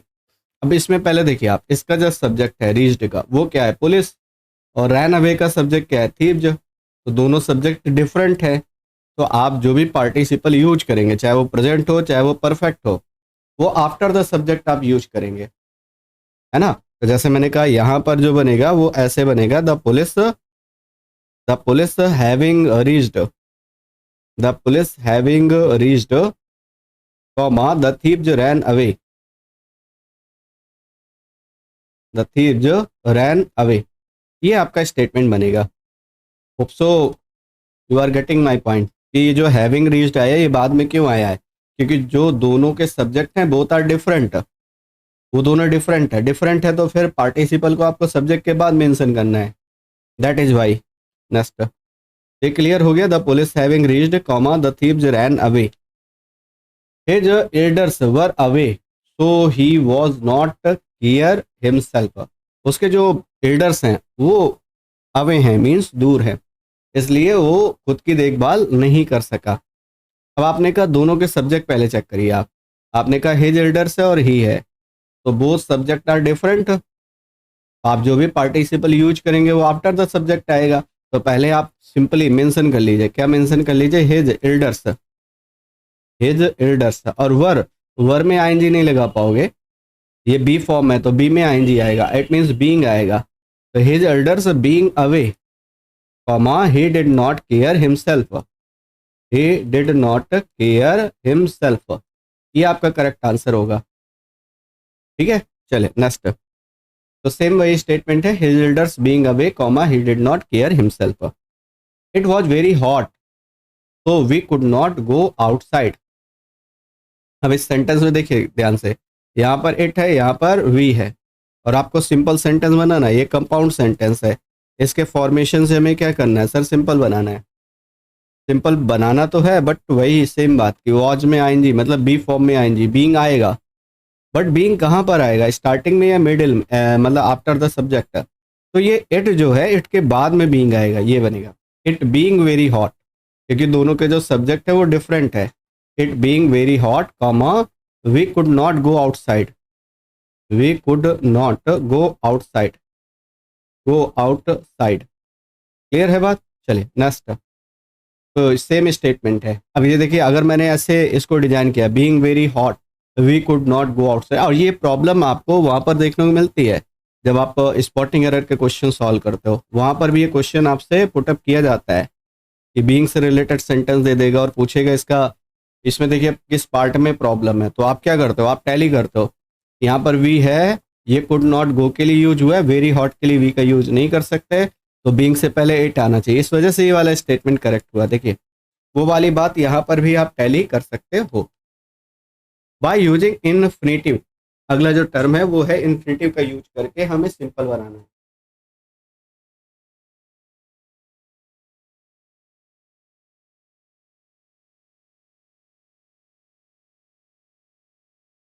Next जो टर्म है वो है इन्फिनेटिव का यूज करके हमें सिंपल सेंटेंस बनाना है। अब कैसे बनाओगे, देखो पहली बात तो इन्फिनेटिव क्या होता है, 2+v1। अब जैसे आपने चेंज किया था जब आप कंपाउंड, सिंपल से कंपाउंड पढ़ रहे थे, वाइस वर्सा आपको करना है। जैसे मस्ट आप लगा रहे थे, एंड आप लगा रहे थे, तो इन दोनों को आपको रिमूव करना है और सिंपली वर्ब के साथ जैसे आप ऐसे करो वी, ठीक है, और यहाँ पर आप ऐसे यूज कर सकते हो, we work hard to pass the exam, direct आप टू, ये बाकी स्टेटमेंट लिखने की जरूरत नहीं है, ये पूरा रिपीट करने की जरूरत नहीं है, आप डायरेक्ट यहाँ पर पास के पहले टू लगा लो, to pass the exam, direct बन जाएगा। इन्फिनिटिव मतलब क्या है कि आप वर्ब लिखोगे, जो फाइनाइट वर्ब है उसको लिखो और उसके साथ अगली जो फाइनाइट वर्ब है उसको नॉन फाइनाइट बना लो। नॉन फाइनाइट किस रूप में, इन्फिनेटिव के रूप में, है ना। जैसे इस सेंटेंस को देखिए आपने क्या बनाया, we must work hard and we will pass the exam, we must work hard to pass the exam, ये देखिए टू पास द एग्जाम, है ना। जैसे ये वाला स्टेटमेंट हम बनाते हैं, search his bags you will find your wallet. मैंने कहा सिंपली हमें क्या करना है, सिंपल बनाना है, और मैंने कहा ये स्टेटमेंट ऐसे रहा, search his bags, search his bags, और इसको विल वगैरह यू वगैरह नहीं लिखोगे, यहाँ पर क्या आएगा, यहाँ पर आएगा to find your wallet, find your wallet, your wallet. हालांकि यहाँ पर एंड होना चाहिए था, यहाँ पर एंड मिसिंग है, एंड होना चाहिए था। Search his bag and you will find your wallet, आप ऐसे बनाएंगे, search his bags to find your wallet, direct connect कर सकते हो 2+V1 से, है ना, जस्ट लाइक दिस। अब एक टर्म आता है, कह रहा है by using prepositional phrase, prepositional phrase का यूज करके हम क्या कर सकते हैं, हम सिंपल सेंटेंस बना सकते हैं। जैसे देखिए ये स्टेटमेंट है आपके सामने, he could not do any work properly for he had broken leg। अब एक बात समझिए, मैंने आपको समझाया था कि for है एंड आपने पढ़ा था कौन सा, therefore है, for है, therefore है, hence है, consequently है, as a result of है, और इन सभी के लिए एक ही टर्म आप यूज कर रहे थे, याद है आपको कि आपने कहा था सर ये रीजन बताएंगे, तो due to, owing to, due to, owing to, या फिर बिकॉज ऑफ। ये प्रीपोजिशनल फ्रेज आप लगा सकते हो इन कंडीशंस में।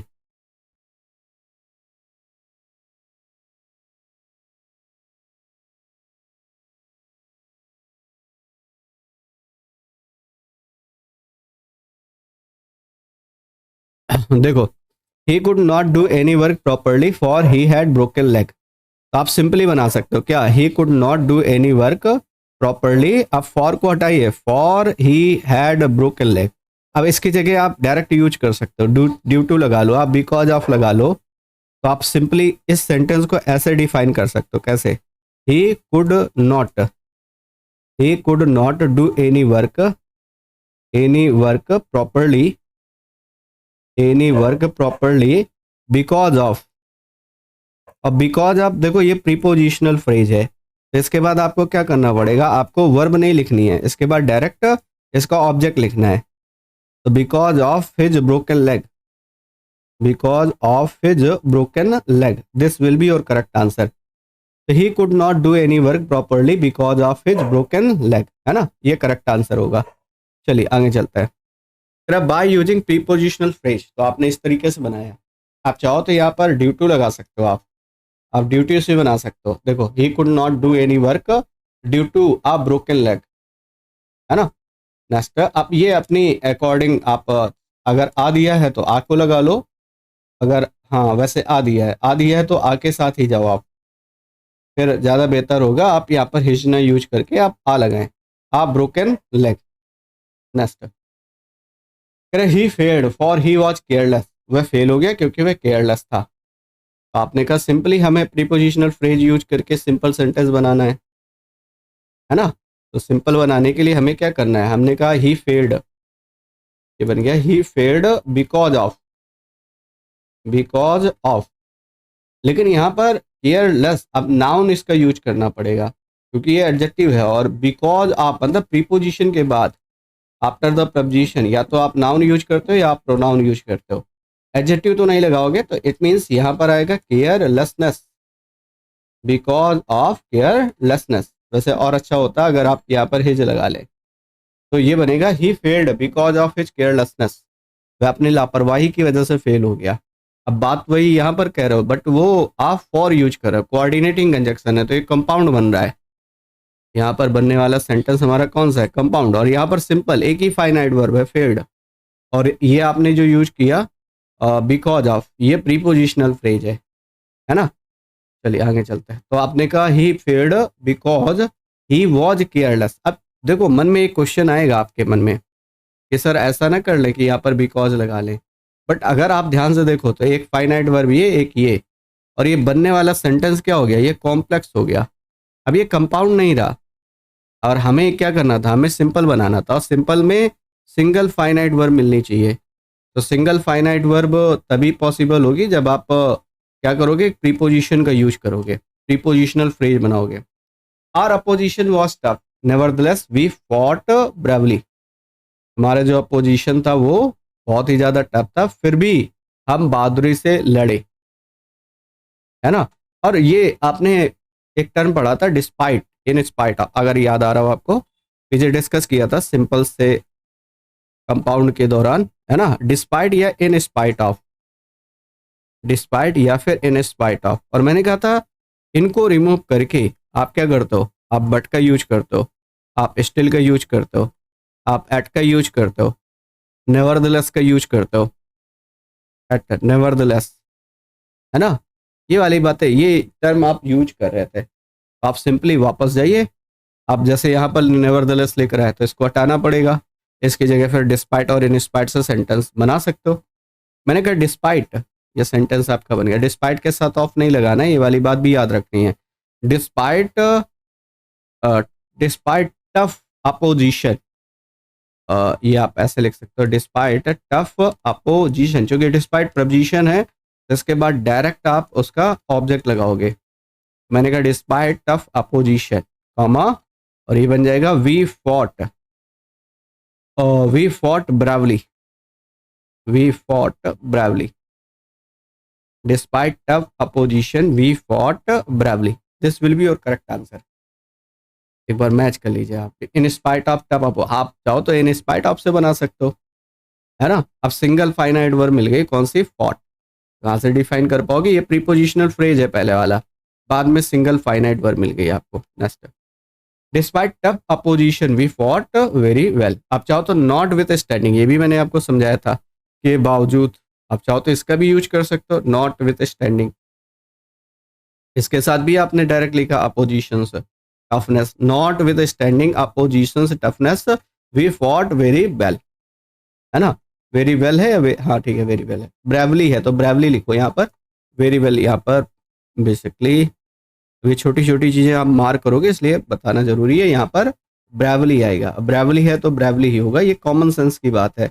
ऐसे अगर कई मिस्टेक होती है तो यू कैन अंडरस्टैंड इजली कि अगर ब्रेवली है तो ब्रेवली होगा, ऐसा कुछ टर्म नहीं है कि हम वेरी वेल लिखे उसकी जगह। You must attend all the questions otherwise you will not succeed, अगर तुम्हें सभी क्वेश्चंस अटेंड करने चाहिए, नहीं तो तुम सफल नहीं होगे, है ना। और इस वाले पॉइंट को आप ऐसे कर सकते हो, you must attend all the questions, you you you will not succeed, है ना, without attending all the questions. आप ऐसे बनाइए, देखो इस टर्म को आप ऐसे डिफाइन करो, क्या आपने ये वाला टर्म पढ़ा था, याद है आपको, कि विदाउट वगैरह लगा करके, जैसे अदरवाइज है, और है, इल्स है, इनको हटा करके आप विदाउट, या विदाउट को हटा करके ये टर्म यूज कर रहे थे, तब इनको टर्म को हटा करके आप विदाउट लगा लीजिए। तो आप ऐसे बनाएंगे, देखिए सेंटेंस ये बनेगा सिंपल, सिंपल सेंटेंस आपका बनेगा, you will not succeed, you will not succeed, you will not succeed without, अब विदाउट प्रपोजिशन और इसके बाद अगर वर्ब को रखोगे तो जीरंट फॉर्म में आएगी, तो without attending, without attending all the questions, without attending all the questions, ये आपका करेक्ट आंसर होगा। सो पॉइंट क्लियर हो गया, you will not succeed without attending all the questions, ठीक है, क्लियर हो गई बात। चलो आगे बढ़ते हैं। अब जैसे इसका आंसर देख सकते हो, you will not succeed without attending all the questions, तो सेम वही कहानी है कि आपने ये वाला टर्म पढ़ा था कि विदाउट को रिमूव करके आप क्या करते थे, और लगा रहे थे, इल्स लगा रहे थे, अदरवाइज लगा रहे थे, आइदर और नाइदर नॉर लगा रहे थे। तो आप एक काम करिए, आप इनको रिमूव करके आप विदाउट लगा लीजिए। याद रहे विदाउट के बाद अगर वर्ब लिखोगे तो जीरंट फॉर्म में होगी, नॉन फाइनाइट होगी, सिंगल फाइनाइट वर्ब बन जाएगी, और सेंटेंस हमारा कौन सा बन जाएगा, that will be simple.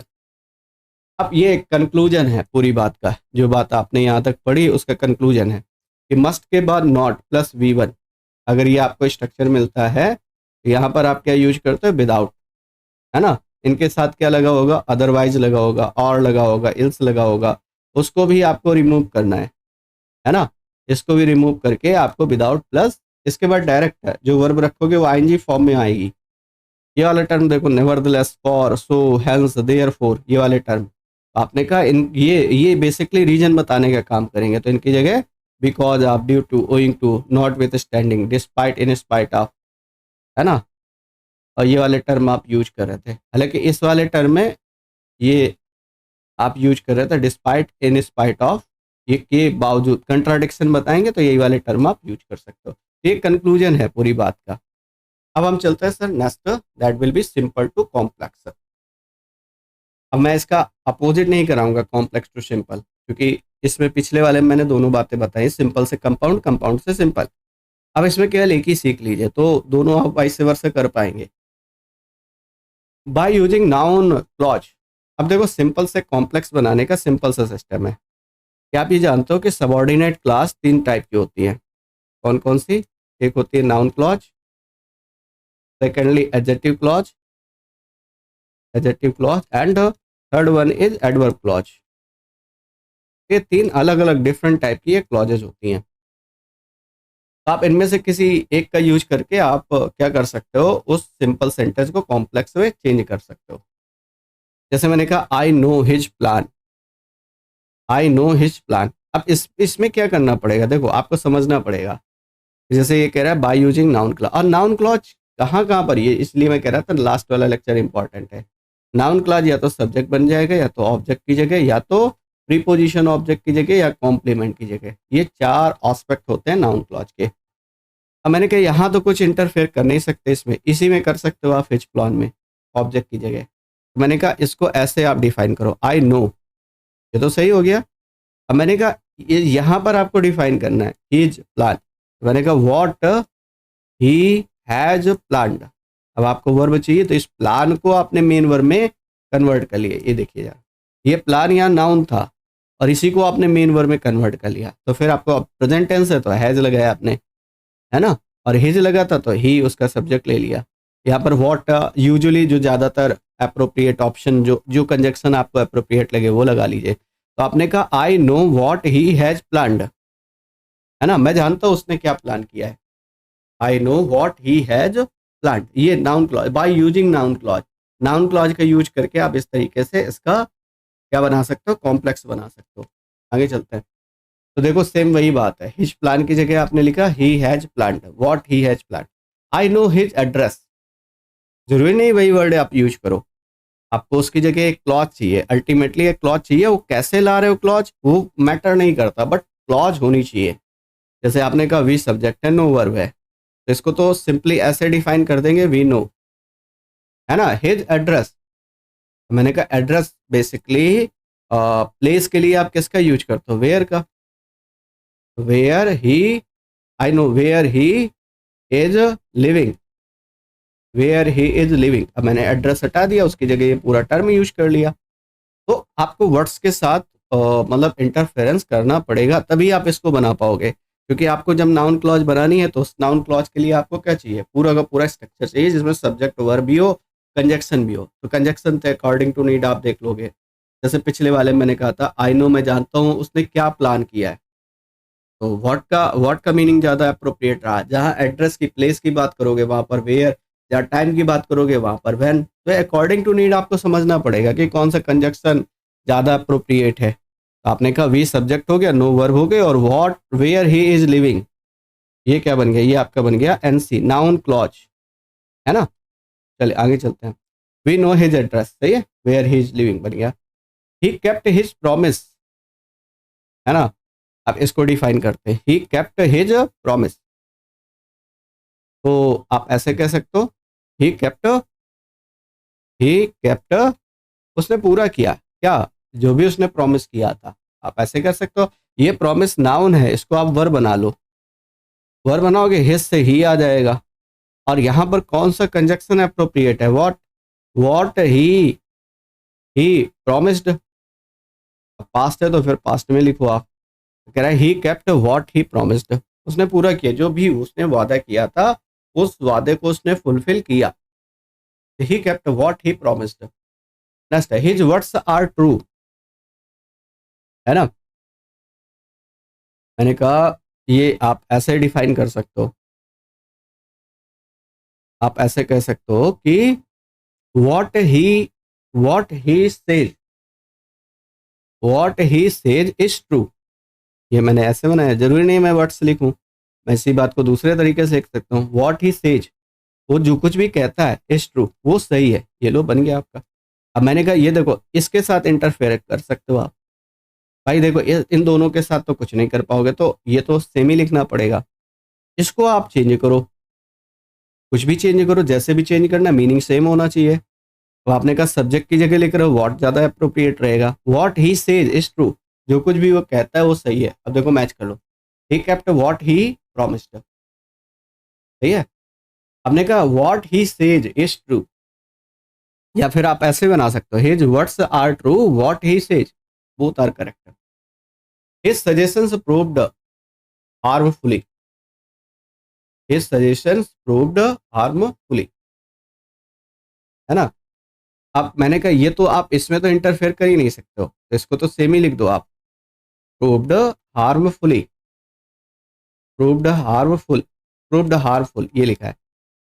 What he suggested, लिखा व्हाट ही सजेस्टेड, जो कुछ भी उसने सजेस्ट किया, what he suggested proved harmful, बन गया आपका। अब इस जगह भी आप इंटरफेयर कर सकते हो, तो आपको देखने से पता चल जाएगा कि आप कहाँ पर एड ऑन कर सकते हो क्लॉज। जैसे ये नाउन है और नाउन को हटा करके आप नाउन क्लॉज यूज करिए। जैसे ये वर्ब है, ये एडजेक्टिव है, तो इनमें तो इंटरफेयर कर ही नहीं सकते हो, यहाँ पर कर सकते हो आप। इस सजेशन, ये नाउन है, इसको मैंने वर्ब बना लिया सजेस्टेड, हिज को ही लिख लिया, और अकॉर्डिंग कंजक्शन, जो एप्रोप्रिएट कंजक्शन हो आप वो यूज करिए। ही रिमेंबर्ड हिज टास्क, ही रिमेंबर। आप देखो इस सेंटेंस में आप ही में कुछ नहीं कर सकते, रिमेंबर्ड में कुछ नहीं कर सकते, लेकिन हाँ हिज टास्क में आप कर सकते हो। आपने ऐसे बनाया, ही रिमेंबर्ड व्हाट ही डिड, ये लीजिए, ही रिमेंबर्ड व्हाट ही डिड। अच्छा, इस वाले में एक बात और ध्यान रखनी पड़ेगी आपको, जब आप सिंपल से कॉम्प्लेक्स बना रहे हो तो आपको अल्टीमेटली नाउन क्लॉज बनानी है, और इसमें आपको बहुत हेल्प करेंगे आपके ऑप्शंस। और यकीन मानो कि एक बार अगर पूरा गो थ्रू कर गए आप, तो फिर ऑप्शन से ये चीज़ आपको बहुत इजी लगेगी, आपको देखते ही पता चल जाएगा कि हाँ ये तो सेम ही रहेगा, ये सेम रहेगा, यहीं पर कुछ इंटरफेयर कर सकता है। वो आपने ये लिख लिया, what he has said, what he did, his suggestions proved harmful, what he suggested proved harmful, he remembered what he did, बिल्कुल करेक्ट है, कॉम्प्लेक्स बन गया। ही फॉरगॉट हिज डीड्स। अब देखो एक बात बताओ, क्या इसमें कुछ इंटरफेयर कर सकते हो, इसमें कर सकते हो नहीं, लेकिन इसमें कर सकते हो। ये नाउन है तो इसकी जगह आप नाउन क्लॉज यूज करो। तो आपने क्या कहा, आपने कहा ही फॉरगॉट व्हाट ही डिड। अब हिज से क्लियर है कि ही लाओगे, डीड से डिड यूज कर लिया। डीड क्या है, नाउन है, वर्ब उसकी क्या हो गई, डिड। पास्ट में लिखना है इसलिए डिड लिखा। The news of his coming was true, the news of his coming was true. अब इसी तरीके से इसको भी बना सकते हो। आपने कहा ही forgot what he did, the news that he had come was true, news कि वो आया, ये कैसी है, सही है। आप ऐसे डिफाइन कर सकते हो by using adjective clause. Adjective clause क्या होती है, जो किसी नाउन को एक्सप्लेन करते हुए लिखी जाती है। ऐसी क्लॉज जो किसी नाउन को एक्सप्लेन करते हुए लिखी जाती है, उसको हम क्या कहते हैं, एडजेक्टिव क्लॉज कहते हैं। अब बेसिकली क्या है कि एक नाउन आपको मिलेगा और उसी के बारे में आपको कोई रिलेटिव क्लॉज लिखनी है। रिलेटिव क्लॉज आपकी हु से बन सकती है, हुम से बन सकती है, विच से बन सकती है, दैट से बन सकती है। लिविंग है तो हु हुम के साथ जाना, नॉन लिविंग है तो विच के साथ जाना। जैसे देखो कह रहा ही gave the right explanation, he gave the right explanation, तो आपने ऐसे बनाया सर, क्या किया, ही गेव द एक्सप्लेनेशन को पहले लिख लो, ही गेव द एक्सप्लेनेशन। और एक्सप्लेनेशन कैसा है, इसके लिए तो हु हुम यूज नहीं करोगे तो क्या आएगा, which. He gave the explanation which was right. अब आपको राइट लिखना है, लेकिन मैंने ऐसे लिखा विच वॉज राइट। ये जो क्लॉज बन गई विच वॉज राइट, ये एडजेक्टिव क्लॉज है। तो आपको देखो ये नाउन लगा है, ये नाउन लगा, और ये इसके साथ एडजेक्टिव लगा है, और इस एडजेक्टिव के लिए आपको क्लॉज यूज करनी है। आपने कहा विच वॉज राइट। पर्सन होता तो हुम लगा करके आप मेंशन कर देते, क्योंकि ह्यूमन बींग्स के लिए आप हु और हुम का यूज करते हो, या फिर हुज का यूज करते हो। आप नॉन लिविंग के लिए विच का यूज करते हो, दैट सभी में आ जाता है। ये बन गया आपका the explanation which he gave was right. आप ऐसे ही लिख सकते हो, the explanation which he gave was right, है ना। आपने ऐसे ही लिखा ही gave the explanation which was right, वो भी करेक्ट है आपका, है ना। नेक्स्ट चलते हैं। अरे वी लिव,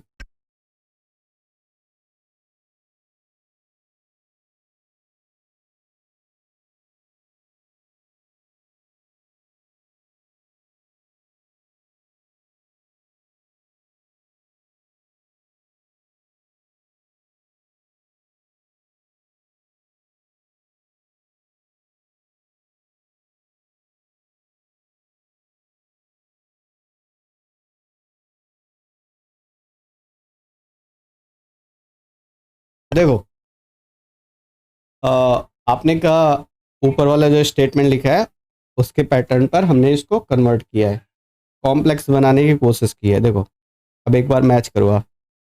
आपने कहा we live in our grandmother's house, हम ग्रैंड मदर के घर में रहते हैं। तो मैंने ऐसे बनाया we live in the house, और हाउस किसका है, हाउस जो कि ग्रैंड मदर का है।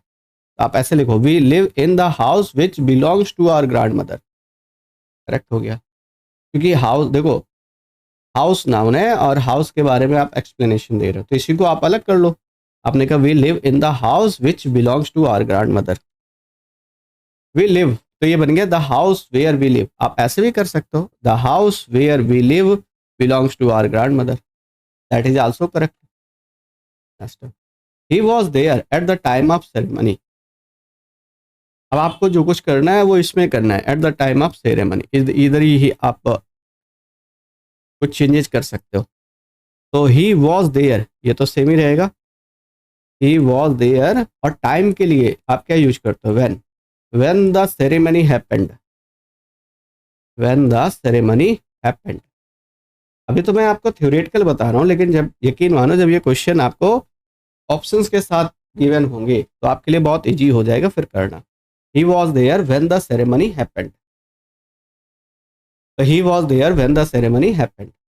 He was there at the time when there was a ceremony, आप ऐसे भी लिख सकते हो, both are correct. He was present at the time of declaration. अब आपको पता है कि बाकी स्टार्टिंग में तो कुछ इंटरफेयर कर ही नहीं पाओगे, जो करोगे वो यहीं पर करोगे। तो मैंने कहा इसका सिंपल कुछ इसका कॉम्प्लेक्स कुछ ऐसे बनाते हैं, ही वॉज देयर या ही वॉज प्रेजेंट। अब देखो ये टाइम की बात करो, टाइम के लिए क्या लगाओगे, when the declaration made, when the declaration made, when the declaration made, है ना। He was present when the declaration made, सही है। आप ऐसे कर सकते हो। He gave me a stolen wallet. अब आपको पता है ये वर्ड नाउन हो गया और ये इसका एडजेक्टिव हो गया, और यहीं पर हमें एडजेक्टिव क्लॉज लिखनी है स्टोलन से रिलेटेड। तो आप ऐसे बनाएं सर, क्या करेंगे आप ऐसे लिखेंगे she gave me a wallet, wallet which, आप वॉलेट के लिए तो विच ही लगाओगे ना, विच वॉज स्टोलन, जो खोया हुआ था, जो चोरी किया हुआ था। She gave me a wallet which was stolen, past है तो पास्ट के साथ फिर वॉज लगाओ। विच क्यों लगाया, वॉलेट की वजह से, है ना। वॉच क्यों लगाया, क्योंकि पास्ट है। स्टोलन ये एडजेक्टिव हो गया, तो बन गया ये आपका। She gave me a stolen wallet, तो आपने कहा सिंपली आपने इसको बना लिया, she gave me a wallet which was stolen, और सिंपल हो गया। इजी तरीके से आप बना पा रहे हो, है ना। चलते हैं सर नेक्स्ट में। Tell me the reason for being late, tell me the reason, आपने कहा tell me the reason for being late.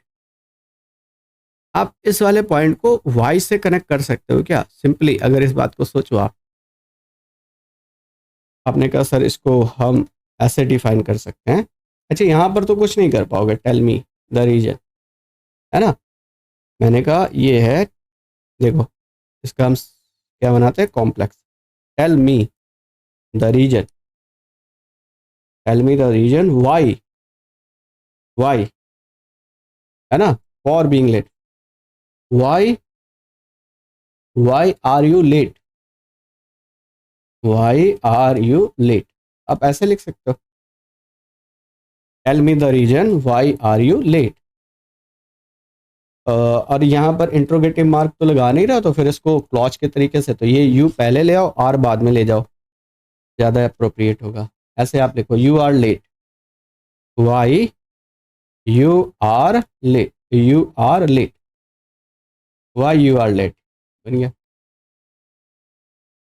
आप ऐसे कह सकते हो tell me why you are late, tell me the reason why you are late, both are correct.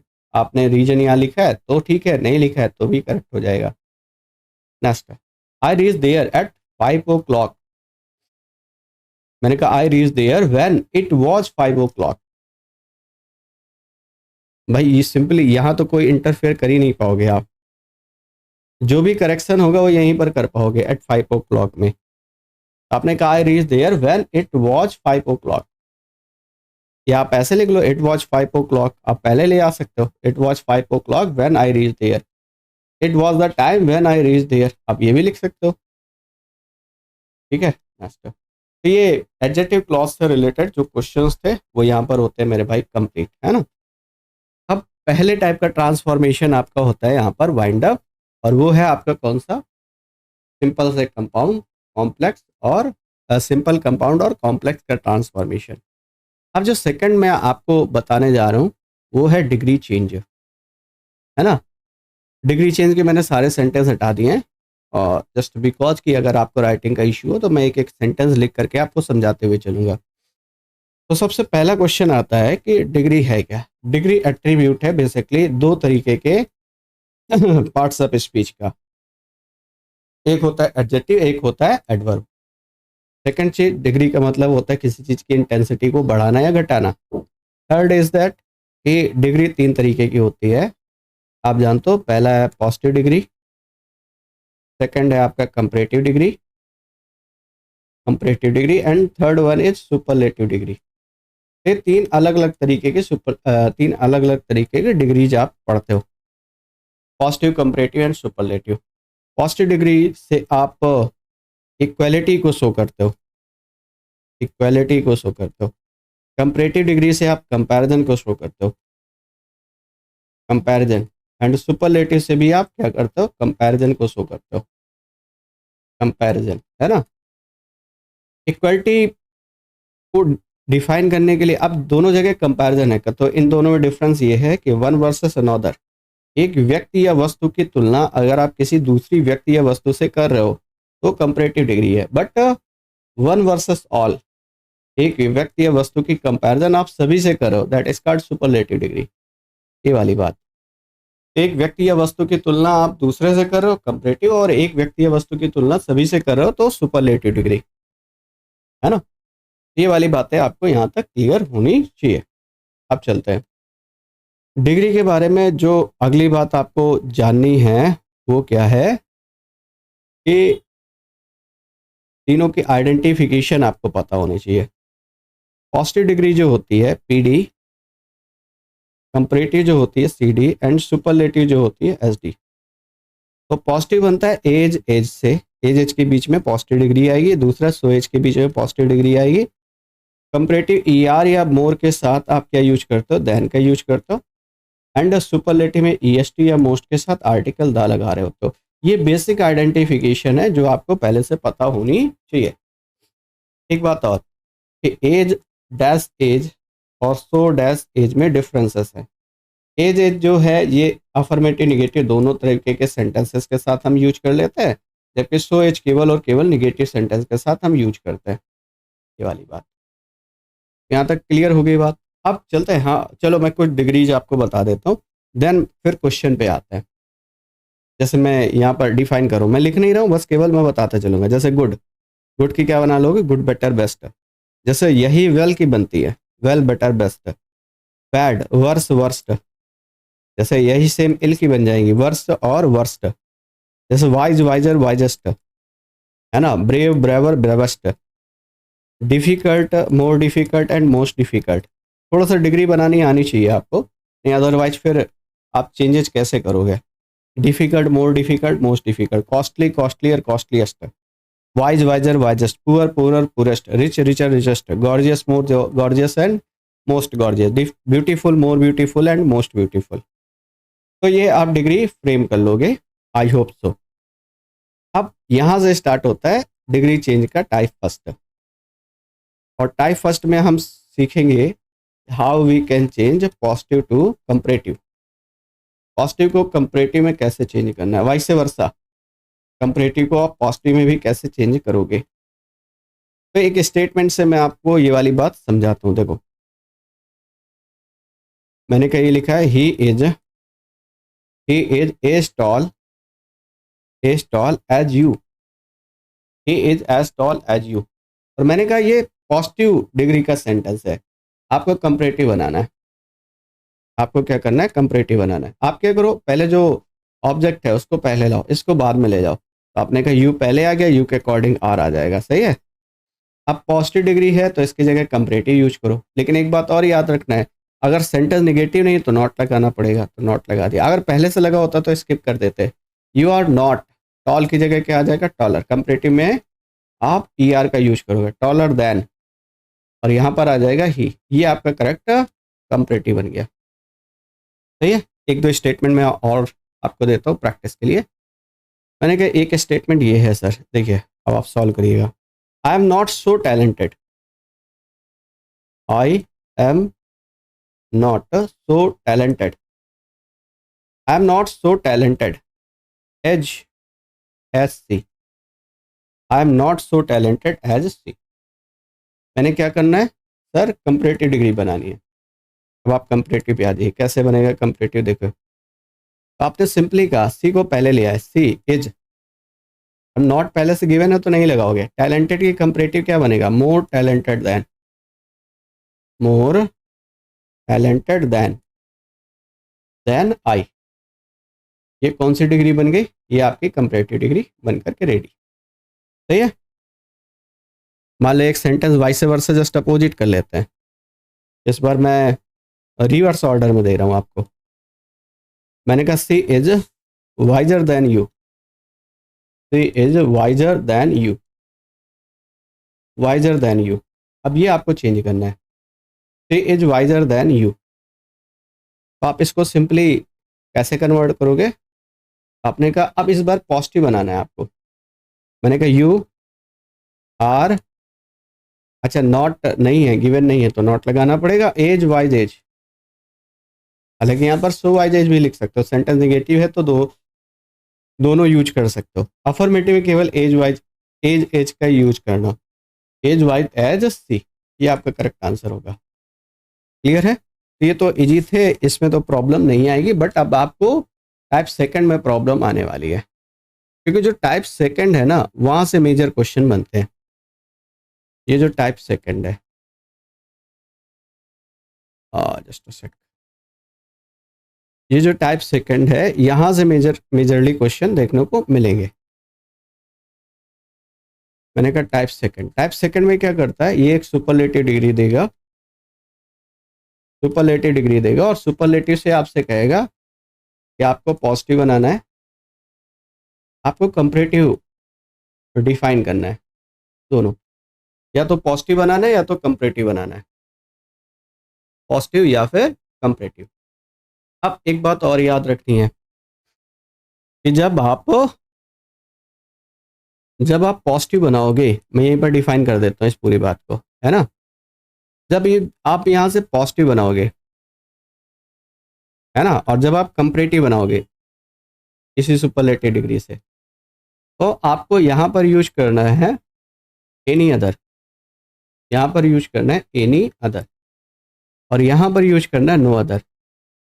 But याद रहे कि ये जो नो अदर आएगा वो कहाँ पर आएगा, एनी अदर कहाँ पर आएगा। नो अदर स्टार्टिंग में आएगा, एनी अदर कंपैरेटिव डिग्री के बाद आएगा, है ना। ये वाली बात ध्यान देना, नो अदर स्टार्टिंग में आएगा, एनी अदर बाद में। यहाँ सी डी लिख रहे हो आप, नो अदर के बाद यहाँ पर पी डी लिखोगे आप। तो अब जैसे सेंटेंस से करते हैं तो आपको बहुत अच्छे से समझ में आएगा। मैंने कहा मान लो suppose that letter take a sentence. मैंने कहा एक स्टेटमेंट ये है first, Rahul is the Rahul is the strongest boy, Rahul is the strongest boy in the class, boy in the class. Rahul जो है वो क्लास में सबसे ज़्यादा स्ट्रांग बच्चा है। अब मैंने कहा आपको दोनों काम करने हैं, आपको कंपैरेटिव भी बनाना है एंड आपको पॉजिटिव बनाना है। कंपैरेटिव वाले में स्ट्रक्चर सेम ही रहेगा। आपने कहा राहुल इज स्ट्रॉन्गेस्ट की जगह क्या आ जाएगा, स्ट्रॉन्गर। कंपैरेटिव में कंपैरेटिव डिग्री यूज करो, स्ट्रॉन्गर लगाओगे तो देन आएगा। और मैंने कहा था कंपैरेटिव डिग्री में मोर देन का सॉरी इसका यूज करोगे एनी अदर का, stronger than any other, any other boy in the class.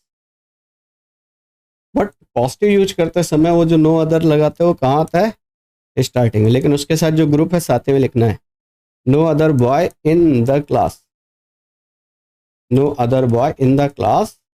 और फिर आप बना सकते हो as, as strong as, positive ऐसे लिखोगे एज स्ट्रॉन्ग एज राहुल, है ना। चलिए एक और प्रैक्टिस के लिए मैं आपको देता हूँ। Now move to question number second, इसको भी ट्राई करिएगा आप। मैंने क्या लिखा है, सुभाष, है ना, Subhash is the greatest leader, Subhash is the greatest leader in our country, in our country. और मैंने कहा दोनों आपको डिफाइन करने हैं, यहाँ पर पीडी बनाना है एंड यहाँ पर आपको सीडी बनाना है। तो पहले सीडी देख लेते हैं, बाद में पीडी देखेंगे। अच्छा, सीडी बनाते समय स्ट्रक्चर तो सेम ही रहेगा, तो आप ऐसे लिखोगे Subhash is greater than, greater than, और क्योंकि कंपैरेटिव बना रहे हो तो एनी अदर आएगा, any other leader, any other leader in our country, in our country. ये पहला हो गया। आप चाहो तो इसको ऐसे कंपैरेटिव में नो अदर से स्टार्ट करोगे, वो नो अदर स्टार्टिंग में आएगा, no other leader in our country, in our country is as great, as great as Subhash, as great as Subhash. ठीक है सर, क्लियर। चलो आगे चलते हैं। एक और जस्ट अपोजिट टाइप का क्वेश्चन लेकर के मैं आपको कराता हूँ, है ना, सो दैट आपको प्रॉब्लम ना आए। अब मैंने दूसरे तरीके से स्टेटमेंट आपको पुटअप किया। मैंने कहा स्टेटमेंट नंबर थर्ड है, मैंने कहा no other student, no other, अब वाइस वर्सा आपको करना है, no other student of our society, our society is talented, talented is Vijay. अब इसका सुपरलेटिव बनाना है आपको। देखिए ये ऑलरेडी पॉजिटिव दिया गया है, इस बार आपको जो डिफाइन करना है, एक डिफाइन करना है आपको पीडी और एक डिफाइन करना है आपको एसडी। तो आप दोनों को डिफाइन करो। पहली बात तो दोनों में विजय पहले आएगा, Vijay is more talented, Vijay is more talented than any other, other student of our society, student of our society, of our society. एक और दूसरा सेगमेंट आपका बनेगा, क्या बनेगा, आप इसको ऐसे कर सकते हो कि Vijay is the most talented most talented student of our society, ये आपका टर्म बन जाएगा। ठीक है, फिर क्लियर है, आगे चलते हैं नेक्स्ट। अब आप डिफाइन कर लोगे यहाँ पर। अब मैं एक एक दो क्वेश्चन देता हूँ आपको, कौन से, स्पॉटिंग एरर के। अब ये क्वेश्चन स्पॉटिंग एरर में भी तो पूछे जाते हैं। यहाँ पर जो क्वेश्चन है वो स्पॉटिंग एरर से रिलेटेड मैं आपको दे रहा हूँ, आप एक बार ट्राई करना। मैं दो ही क्वेश्चन पुटअप कर रहा हूँ, बट आपको ट्राई करना है कि आप बना पा रहे हो या नहीं बना पा रहे हो। मैंने कहा ये एक स्टेटमेंट है, Rohit is better than any player of Indian team. और ये आपने एडजेक्टिव में पढ़ा होगा, इफ़ यू रिमेंबर, अगर आपको याद आ रहा हो। मैंने कहा एक और स्टेटमेंट है, no animal is sacred as the cow is no animal is as sacred as the cow is। अब मैंने कहा आपको इन स्टेटमेंट में इनको कन्वर्ट नहीं करना है, ना आपको CD बनाना है, ना आपको PD बनाना है, ना SD बनाना है। आपको सिंपली फाइंड आउट करना है कि इन सेंटेंसेस में एक जगह प्रॉब्लम है, कहाँ पर प्रॉब्लम है, क्या प्रॉब्लम है, वो आपको पता करना है। तो पहले स्टेटमेंट पढ़ा, Rohit is better than any के साथ अदर का यूज करते हो। जब कंपैरेटिव बनाते हो तो एनी अदर। अच्छा, पॉजिटिव बनाते हो तो नो अदर। ये कई बार ये अदर मिस कर देता है यहाँ से, वो आपके क्वेश्चन का पॉइंट बन जाता है ना। ये टाइप 2 हो गए यहाँ पर। अब चलते हैं सर, कौन सा, टाइप नंबर 3। एक और है आपका टाइप 3। अब टाइप 3 में क्या होता है, वन ऑफ प्लस SD दिया गया होता है। वन ऑफ देगा और इसके साथ SD देगा। अभी केवल SD दे रहा था, मतलब सिंपली सुपरलेटिव डिग्री दे रहा था। अब क्या करेगा, अब आपको ये दूसरे तरीके से डिफाइन करेगा। तो वन ऑफ प्लस SD हो तो अगर आपको कंपैरेटिव बनाना हो, और अगर आपको PD बनाना है, पॉजिटिव बनाना है। कंपैरेटिव बनाते समय हम मोस्ट अदर का यूज करेंगे। आपको पता है कंपैरेटिव बनाते समय स्ट्रक्चर सेम रहता है, जो SD का रहता है वही CD का रहता है, तो मोस्ट अदर का यूज करेंगे। जबकि पॉजिटिव बनाते समय हम वेरी फ्यू का यूज करेंगे। जैसे नो अदर स्टार्टिंग में लिख रहे थे, वैसे वेरी फ्यू भी स्टार्टिंग में ही हम मेंशन करेंगे।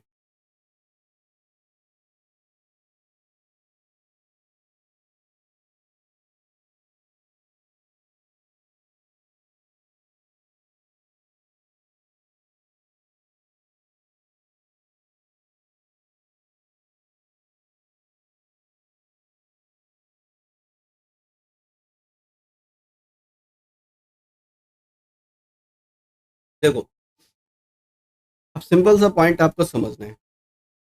एक एग्जांपल लेकर के मैं आपको ये पूरी बात क्लैरिफाई करता हूँ।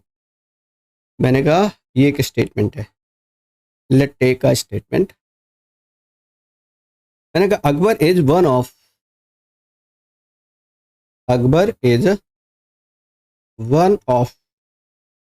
द नोबलेस्ट किंग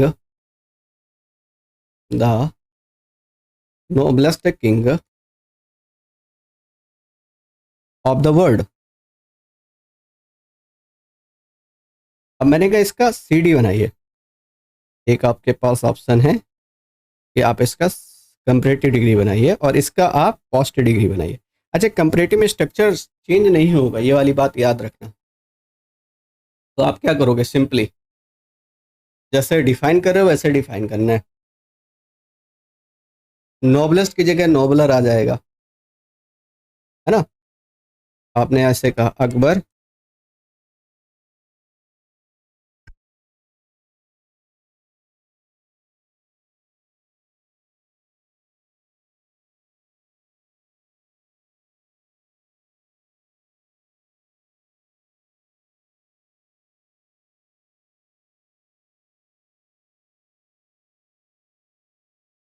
चलिए आप चेक करिए इसको। कह रहा है Akbar is nobler then.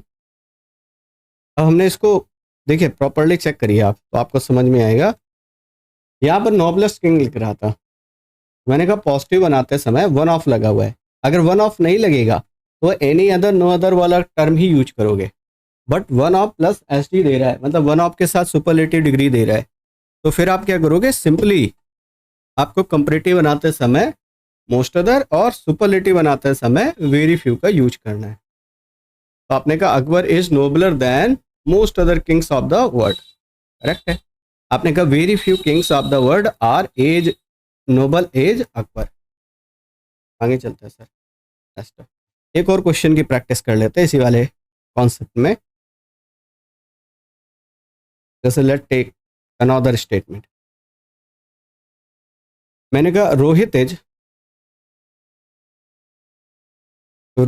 One of the greatest player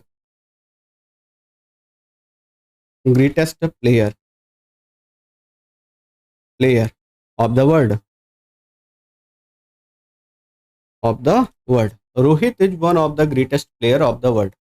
हमें क्या करना है, हमें बनाना है सी डी और हमें बनाना है P D, positive and comparative दोनों डिफाइन करने हैं। ये तो सिंपल है, सी डी को डिफाइन करते समय आप कैसे लिखोगे, Rohit is greater than, greatest की जगह ग्रेटर आएगा तो देन आएगा, देन। और आपने क्या बनाना है, आपने बनाना है कंपैरेटिव, तो मोस्ट अदर आएगा, most other players of the world. आप इसको ऐसे डिफाइन कर सकते हो, very few players of the world. याद रहे वो ग्रुप आपको साथ में मेंशन करना है, मोस्ट अदर के साथ और वेरी फ्यू के साथ। Of the world are as Rohit. आप बाकी मीनिंग से भी देख सकते हो, आप वहां से भी आपको पता चल जाएगा कि बेसिकली आप किस तरीके से चेंजेस कर रहे हो। अब एक और टाइप बनता है, this will be your last type, है ना, जहाँ पर आपको सेंटेंसेस का ट्रांसफॉर्मेशन आपको सीखना होता है। ट्रांसफॉर्मेशन का ये लास्ट टाइप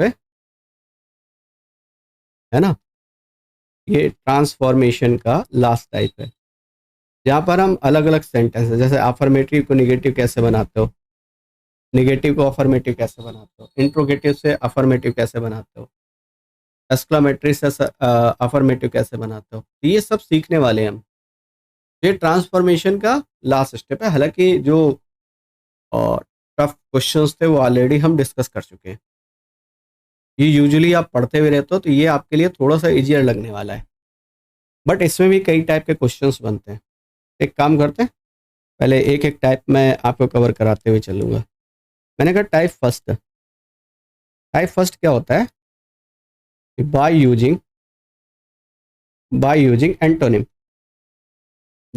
एंटोनिम, और हम सीख रहे हैं अफर्मेटिव से निगेटिव। क्या सीख रहे हैं कि एक अफर्मेटिव सेंटेंस होगा, अफर्मेटिव टू निगेटिव, अफर्मेटिव से निगेटिव कैसे बनाना है ना। तो नॉट तो लगाओगे, और नॉट लगाने के साथ साथ आप क्या करोगे कि आपको वर्ड का निगेटिव ही यूज करना है। जो वर्ड है वो तो लिखना ही है, साथ ही साथ एक वर्ड होगा जिसका आपको नेगेटिव यूज करना है, तो मीनिंग नहीं चेंज होगा। जैसे एक स्टेटमेंट लेते हैं, you are a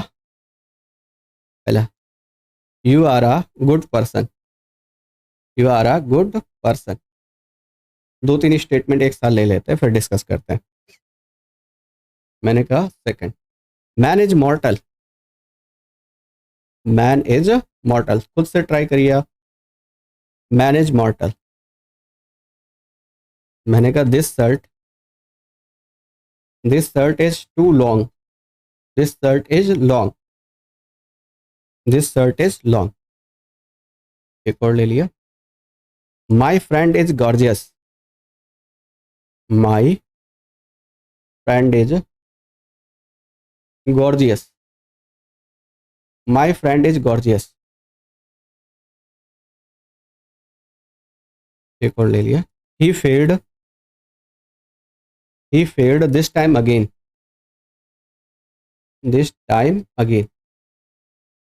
he failed this time again. आ जाओ चेक करते हैं एक एक। अच्छा, एक तो नॉट लगा लोगे आप सिंपली। निगेटिव बनाना है हमें, क्या करना है, निगेटिव बनाना है। आपने क्या किया, यू आर नॉट, हाँ गुड की जगह बैड आएगा। You are not a bad person, सही हो गया। You are not a bad person. अब अगर आप इसको ऐसे लिखोगे, you are not a good person, ये चेंज तो हो गया बट ट्रांसफॉर्मेशन नहीं है। ये वाली बात स्टार्टिंग मैंने आपको समझाई थी। ये चेंज तो है but this is not a transformation. ये इनकरेक्ट हो गया, ये करेक्ट हो गया। जस्ट सेकंड में आते हैं। Man is मॉर्टल, man is मॉर्टल। आपने कहा मैन इज नॉट, और मॉर्टल, मॉर्टल का अपोजिट क्या हो जाएगा, इमॉर्टल। आदमी नश्वर है तो फिर आप कहते हो आदमी अमर नहीं है, तो मतलब नश्वर है। दिस शर्ट इज लॉन्ग, आपको निगेटिव बनाना है, negative negative. This shirt is, this shirt is not short, है ना, this shirt is not short.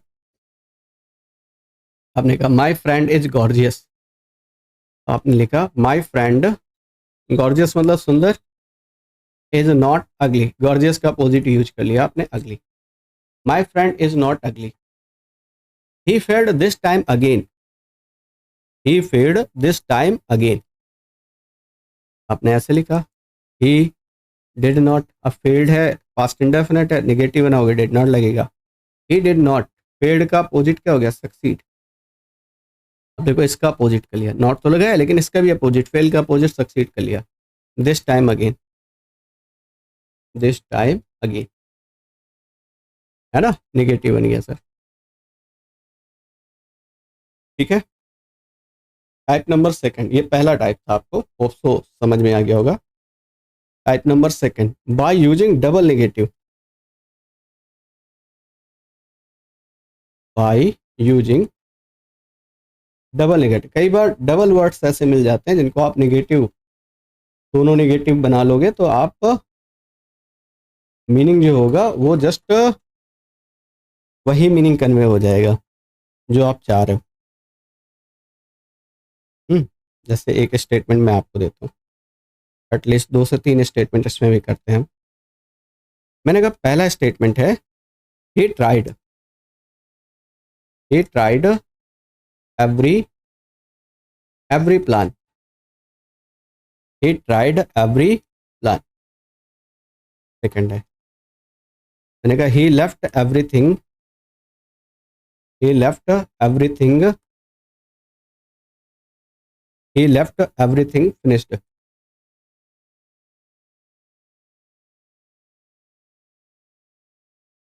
चलिए आइए डिस्कस करते हैं इनके बारे में। एक और लिख लें, चलो एक और कर लेते हैं। He rejected my application, my application, he rejected my application. आ जाओ डिस्कस करते हैं। ही ट्राइड एवरी प्लान, पहले स्टेटमेंट में आए तो क्या करोगे, देखो ट्राइड का अपोजिट लेफ्ट हो जाएगा, एवरी का अपोजिट नो हो जाएगा। तो आपने ऐसे बनाया, लेफ्ट ही लेफ्ट नो प्लान, ही लेफ्ट नो प्लान अनट्राइड। कोई प्लान बिना ट्राई किए नहीं छोड़ा, मतलब उसने हर एक प्लान ट्राई किया। ही लेफ्ट एवरीथिंग फिनिश्ड, आप इसको ऐसे लिख सकते हो, ही लेफ्ट एवरीथिंग का अपोजिट नथिंग हो जाएगा और फिनिश्ड का अनफिनिश्ड हो जाएगा। आप ऐसे कर सकते हो, ही लेफ्ट नथिंग, नथिंग अनफिनिश्ड, कोई भी काम बिना फिनिश किए हुए नहीं छोड़ा, मीनिंग वही आ गया आपका। ही रिजेक्टेड माई एप्लीकेशन, ये आपने कहा he did not receive, receive my application, he did not receive my application. चलिए ये था type number second. Now move to type number third.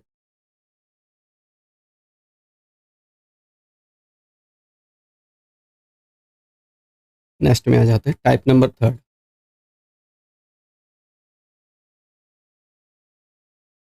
इसमें क्या होता है, हैज ऑब्लिक हैव अगर मेंशन है, इनको आप ऐसे कर सकते हो, बी फॉर्म लगा करके, is am are was were, is am are was were, और विदाउट का यूज कर सकते हो, without, is am are was were और प्लस विदाउट, आप इसको मेंशन कर सकते हो। जैसे लेट टेक सम स्टेटमेंट्स, यहाँ पर हैज हैव हैड भी हो सकता है, पास्ट होगा तो हैड आ जाएगा, हैज हैव होगा तो इज एम आर के साथ जाओगे, हैड होगा तो वॉज वर के साथ जाओगे। जैसे एक स्टेटमेंट लेते हैं, मैंने कहा I have love for my country, I have love for my country, I have love for my country. आपने कहा आई am not without love for my country, country, I am not without love my country, I am not without love for my country. Same वही, have को drop किया, आई am not without आपने use कर लिया, negative बन गया। ठीक है, एक दो स्टेटमेंट आप इसमें और यूज कर सकते हो। मैंने कहा लेट्स सपोज, ये दूसरा स्टेटमेंट है, he has courage, he has courage, he has courage. Is लगा रहे हो तो इज लगा रहे हो तो सिंपली है, आप ऐसे डिफाइन करोगे, he is not, he is not without courage, वो बिना करेज के नहीं, इसका मतलब उसके अंदर करेज है, ये वाली बात। जैसे आपने यहाँ पर यूज किया था, तो इनके साथ नॉट लगाओगे और साथ ही साथ विदाउट भी आपको लगाना पड़ेगा, है ना। चलिए टाइप नंबर 4 में आ जाते हैं। अगला टाइप है यहाँ पर टाइप नंबर 4। टाइप नंबर 4 में बेसिकली ये एवरीबडी का यूज करता है, कैसे लिखेगा, एवरीबडी या everyone.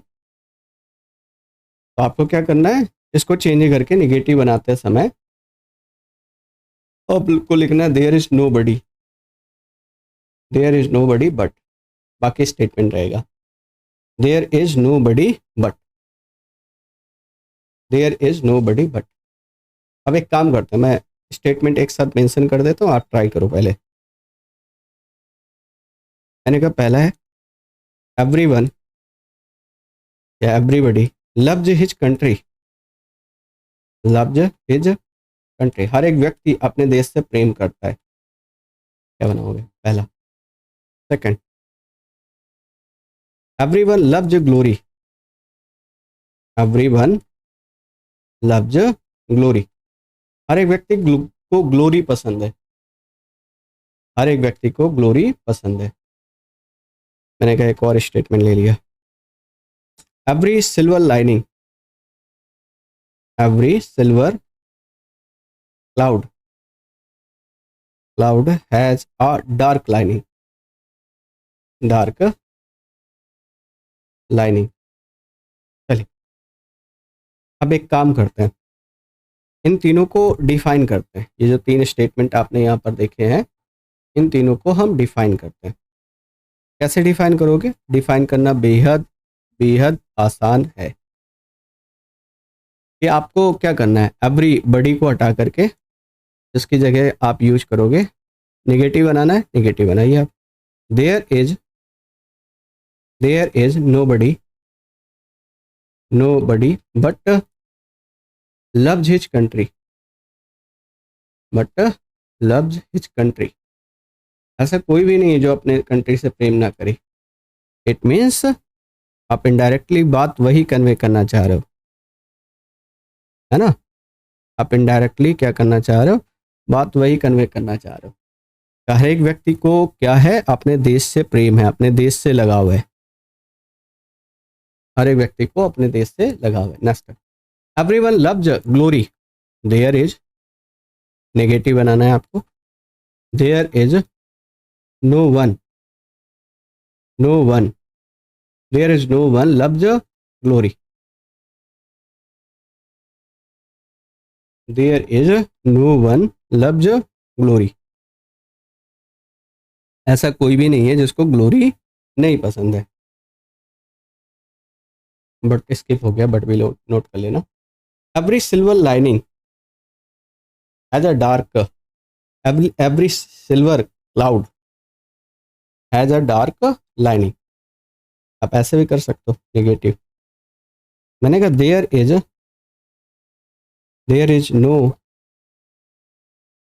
Is no silver cloud without a dark lining, without a dark lining. There is no silver cloud without a dark lining. आप ऐसे बना पाओगे। ये एवरी वाला वो हैज वाला कॉन्सेप्ट भी लगा सकते हो आप यहाँ पे। अब चलते हैं सर नेक्स्ट। एक दो टर्म इसमें और देखने को मिलते हैं जहाँ पर ये क्या करता है। टाइप नंबर आपका नेक्स्ट है, आई थिंक 4 है, शायद 4 है 5 है, कौन सा है देख लेना एक बार। Type number A, just a sec, मैं चेक ही कर लेता हूँ। 4 था, ये 5 है। Type number 5, type number 5। अच्छा, टाइप 5 में आपको ओनली या अलोन जब भी मिल जाए तो आपको नन बट में कन्वर्ट कर देना है। क्या करना है, ओनली या अलोन को आपको नन बट में कन्वर्ट कर देना है। चलिए कुछ स्टेटमेंट पेन डाउन कर लेते हैं, फिर डिस्कस करते हैं। ये आपने लाइन बहुत सुनी होगी, only the brave, only the brave deserve the fair, only the brave deserve the fair. एक और कर लेते हैं सेकंड, द हेल्पलेस अलोन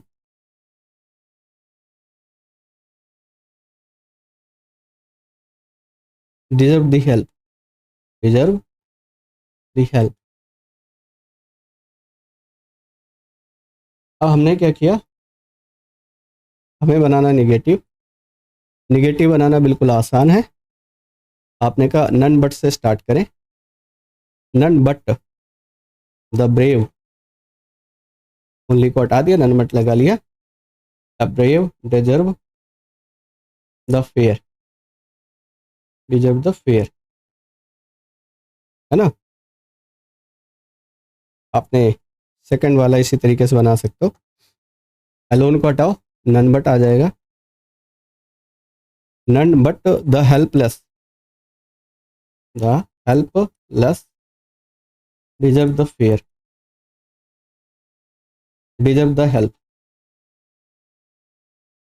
ठीक है, सिंपली आप इसको बना पाओगे।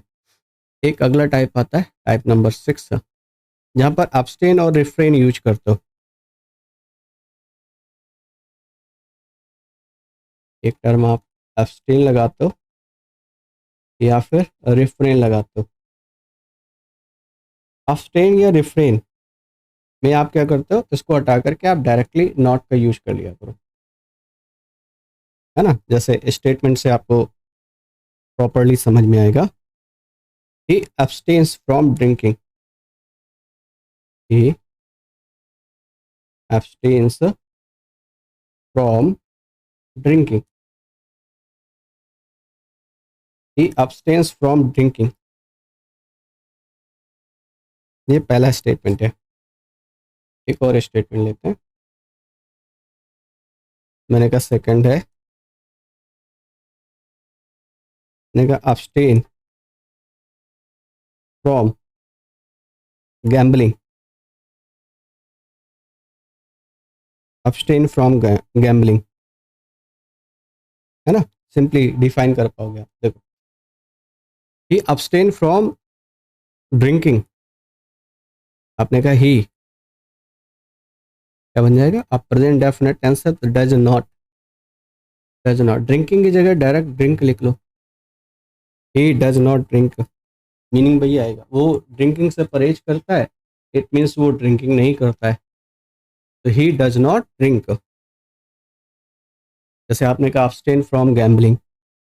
अब ये इम्परेटिव सेंटेंस है। इम्परेटिव सेंटेंस किससे नेगेटिव वाले स्टार्ट होते हैं? Do not Gamble, do not Gamble. जैसे एक और स्टेटमेंट पिकअप कर लेते हैं।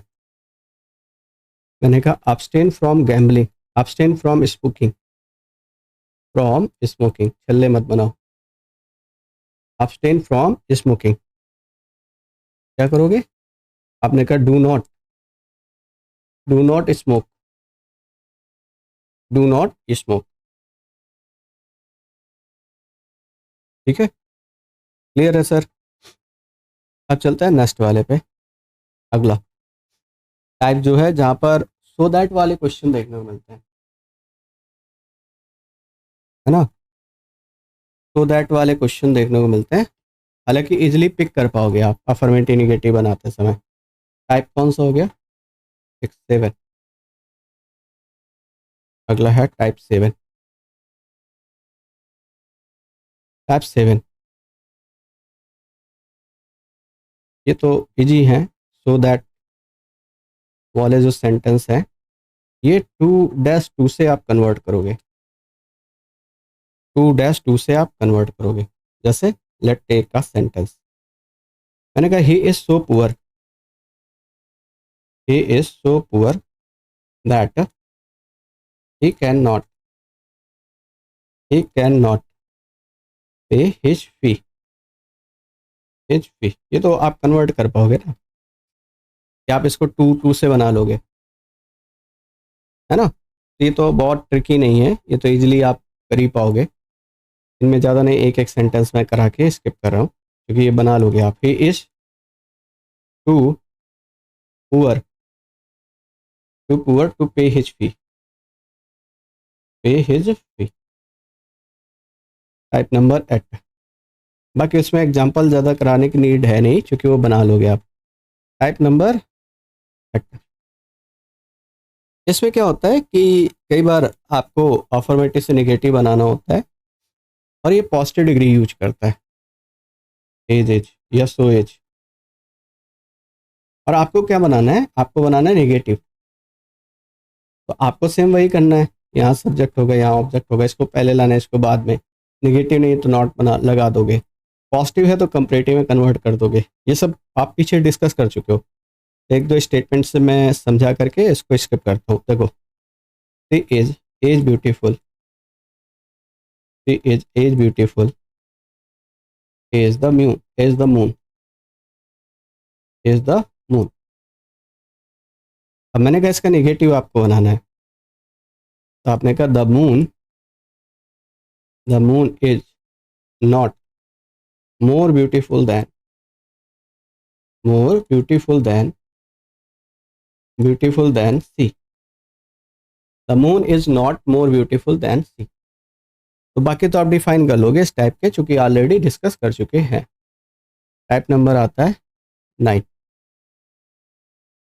टाइप नंबर 9, इसमें लास्ट वाले क्वेश्चन देखने को मिलते हैं, है ना?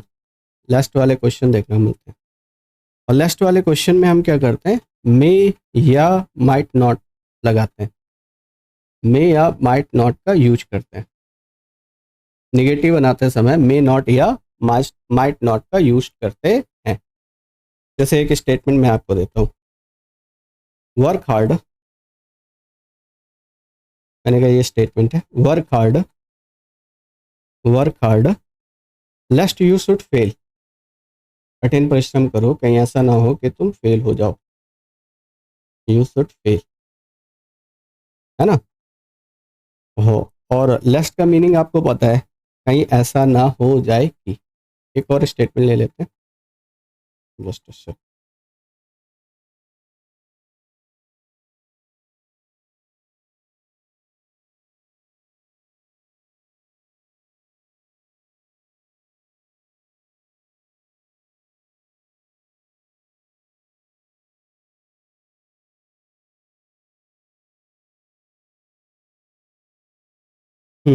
चलिए एक और स्टेटमेंट ले लेते हैं यहाँ पे। He walked fast, he walked fast, lest he should miss the train. ऐसा ना हो कि उसकी ट्रेन मिस हो जाए। वह तेज दौड़ा, और किस लिए? ताकि उसकी कहीं ट्रेन ना मिस हो जाए। एक बार ट्राई करिए, इसमें बना पाओगे आप?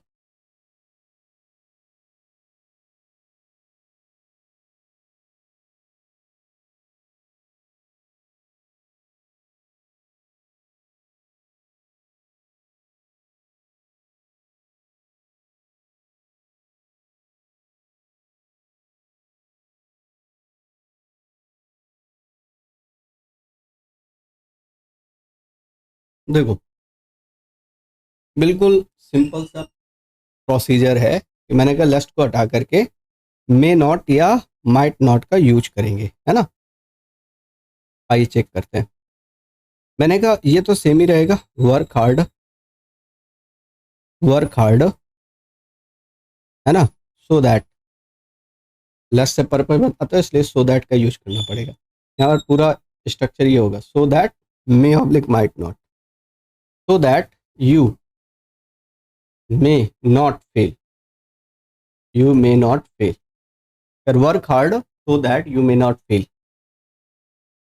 जरा कठिन परिश्रम करो, कहीं ऐसा ना हो कि तुम फेल हो जाओ, है ना।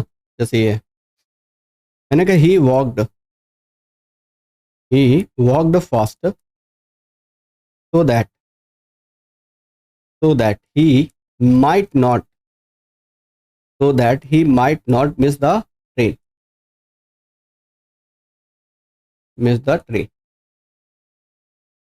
ठीक है। ये लेस्ट वाले बना लोगे। अब यहाँ से ये वाला पॉइंट होता है खत्म। अब चलते हैं इंट्रोगेटिव वाले कुछ स्टेटमेंट देखने को मिलते हैं।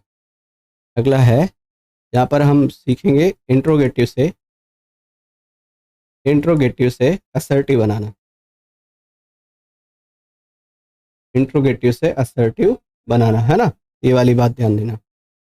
इंट्रोगेटिव सेंटेंस आपको पता है, या तो हेल्पिंग वर्ड से स्टार्ट होंगे या फिर आपके क्वेश्चन वर्ड से स्टार्ट होंगे। पहले एक एक टाइप कुछ क्वेश्चंस लेकर के मैं आपको समझाता हूँ। पहले पहले बेसिक वाले क्वेश्चन ले लेते हैं इसमें। Is honesty not the best policy, is honesty not the best policy, not the best policy, is honesty not the best policy, पहला statement.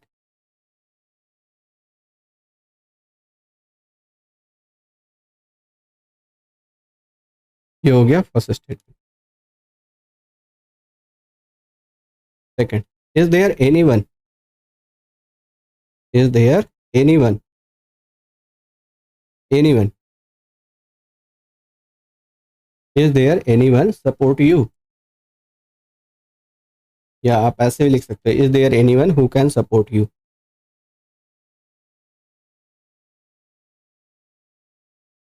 Is there any place, is there any place like home, क्या घर जैसी कोई दूसरी जगह है?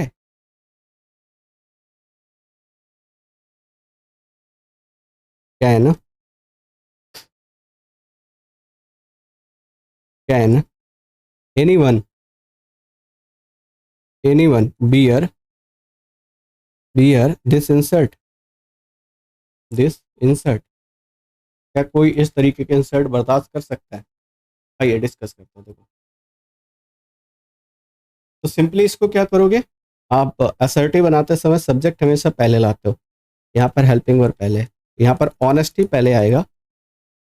Honesty is the best policy, honesty is the best policy, honesty is the best policy. ये तो सिंपल है भाई। नॉट है, नॉट को हटा दोगे, इज सब्जेक्ट के बाद आ जाएगा, है ना। Simply, is there anyone support you. अब आपने कहा देयर, देयर के बाद ही जाएगा ना भाई, पहले सब्जेक्ट फिर वर्ब। और एनी की जगह नो, नो वन, क्योंकि निगेटिव है तो आपको करना है, अगर निगेटिव नहीं है तो करना है तो हटाना है। आपने कहा there is no one support you, there is no one who can support you. Is there any place like home, आपने कहा देयर इज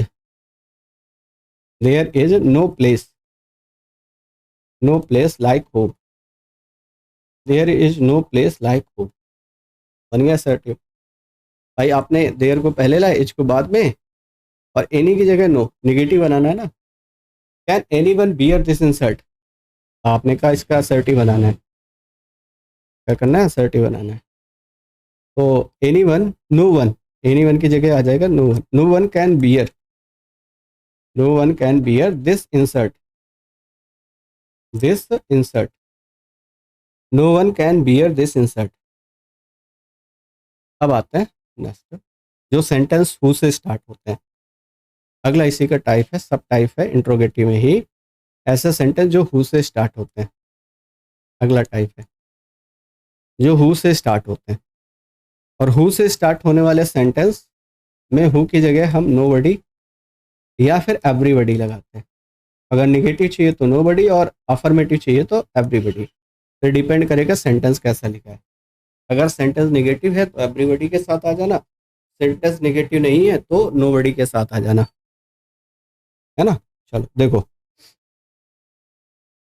मैंने कहा एक दो स्टेटमेंट पहले लेते हैं। हु वर्शिप्स, पहला स्टेटमेंट है, who worships the setting sun,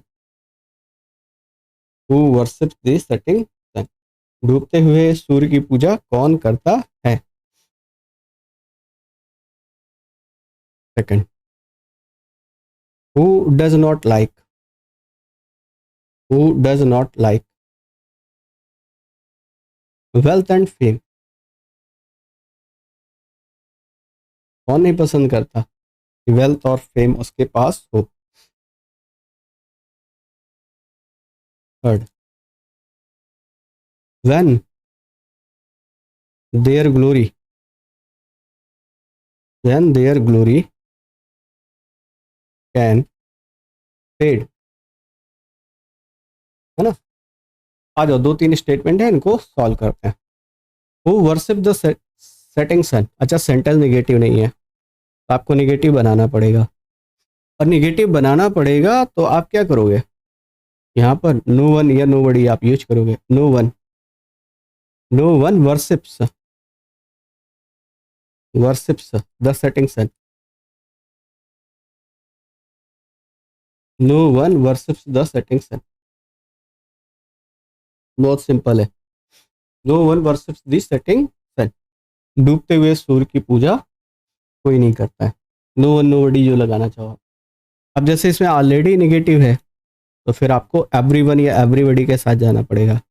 everyone likes, likes wealth and fame, हर एक व्यक्ति को वेल्थ और फेम पसंद है। देयर ग्लोरी, सब्जेक्ट से स्टार्ट करोगे, ये बनेगा their glory can never fade, उनकी ग्लोरी कभी नहीं खत्म होगी। एक और लास्ट आपका सेगमेंट बचता है, फिर उसके बाद पूरा कंप्लीट ट्रांसफॉर्मेशन यहाँ से आपका वाइंड अप हो जाएगा। वो है आपका कौन सा, एक्सक्लेमेटरी टू असर्टिव। ये है लास्ट, लास्ट क्या है, exclamatory to assertive, exclamatory to assertive.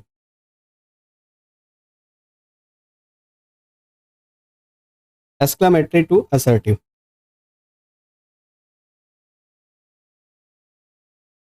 इसमें क्या करेगा, हाउ और व्हाट वाले टर्म यूज करेगा, उनको रिमूव करके आपको वेरी और ग्रेट यूज करना है। हाउ देगा या फिर व्हाट देगा, इनको रिमूव करके हम क्या करेंगे, वेरी या फिर ग्रेट का यूज करेंगे। जैसे कुछ स्टेटमेंट यहाँ से पिकअप कर लेते हैं, देखो। How sweets, how sweets her words are, her words are. कितने सुंदर वर्ड्स हम के वर्ड्स आर, ये लिखा है। आपको क्या करना है, असर्टिव बनाना है। एक काम करते हैं, चेंज ही करते चलते हैं साथ ही साथ। मैंने कहा पहले क्या लगा है, सबसे पहले सब्जेक्ट है तो हर वर्ड्स आ जाएगा। Her words are very sweet, very sweet. अब इसमें भी ध्यान रखना कि अगर आपको एडजेक्टिव चाहिए तो ग्रेट के साथ जाना, एडवर्ब चाहिए तो वेरी के साथ जाना, है ना। ये पहला एग्जाम्पल था, अफसोस क्लियर हो गया होगा। Next, what a beautiful building, what a beautiful building this is.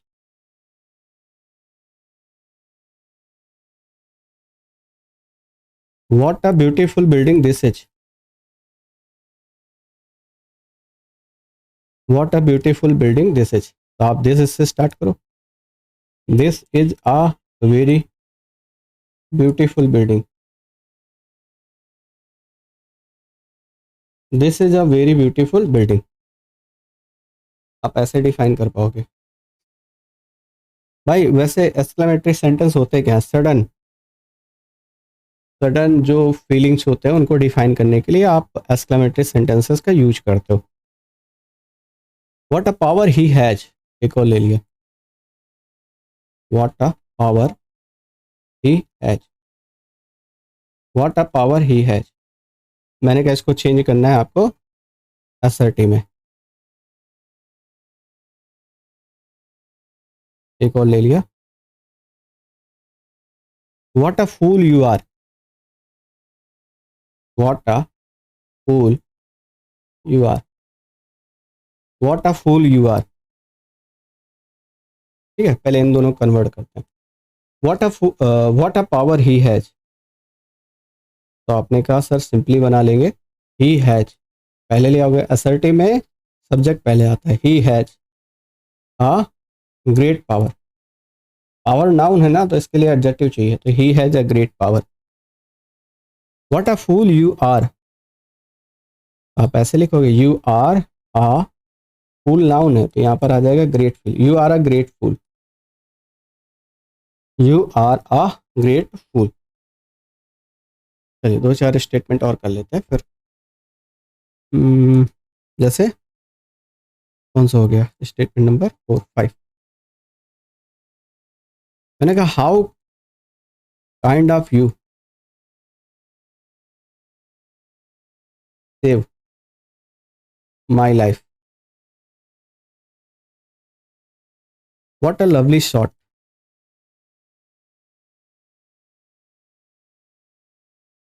Lovely shot, what a lovely shot. देखो, it is very kind of you, it is very kind of you to save my life. ये कुछ अलग type के हैं। What a lovely shot, ये तो बना लोगे आप, it is a very lovely shot, it is a very lovely shot. 6 7।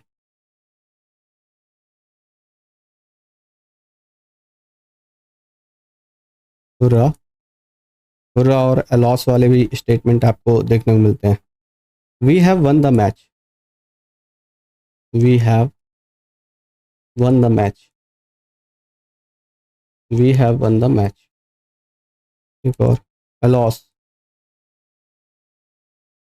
The cow is dead,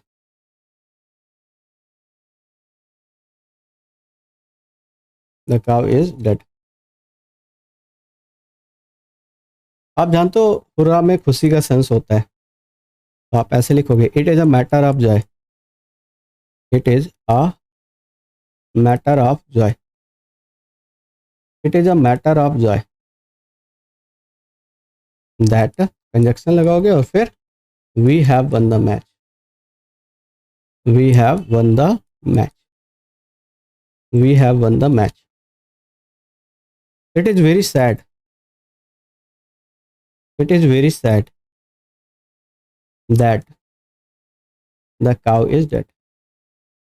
That the cow is dead.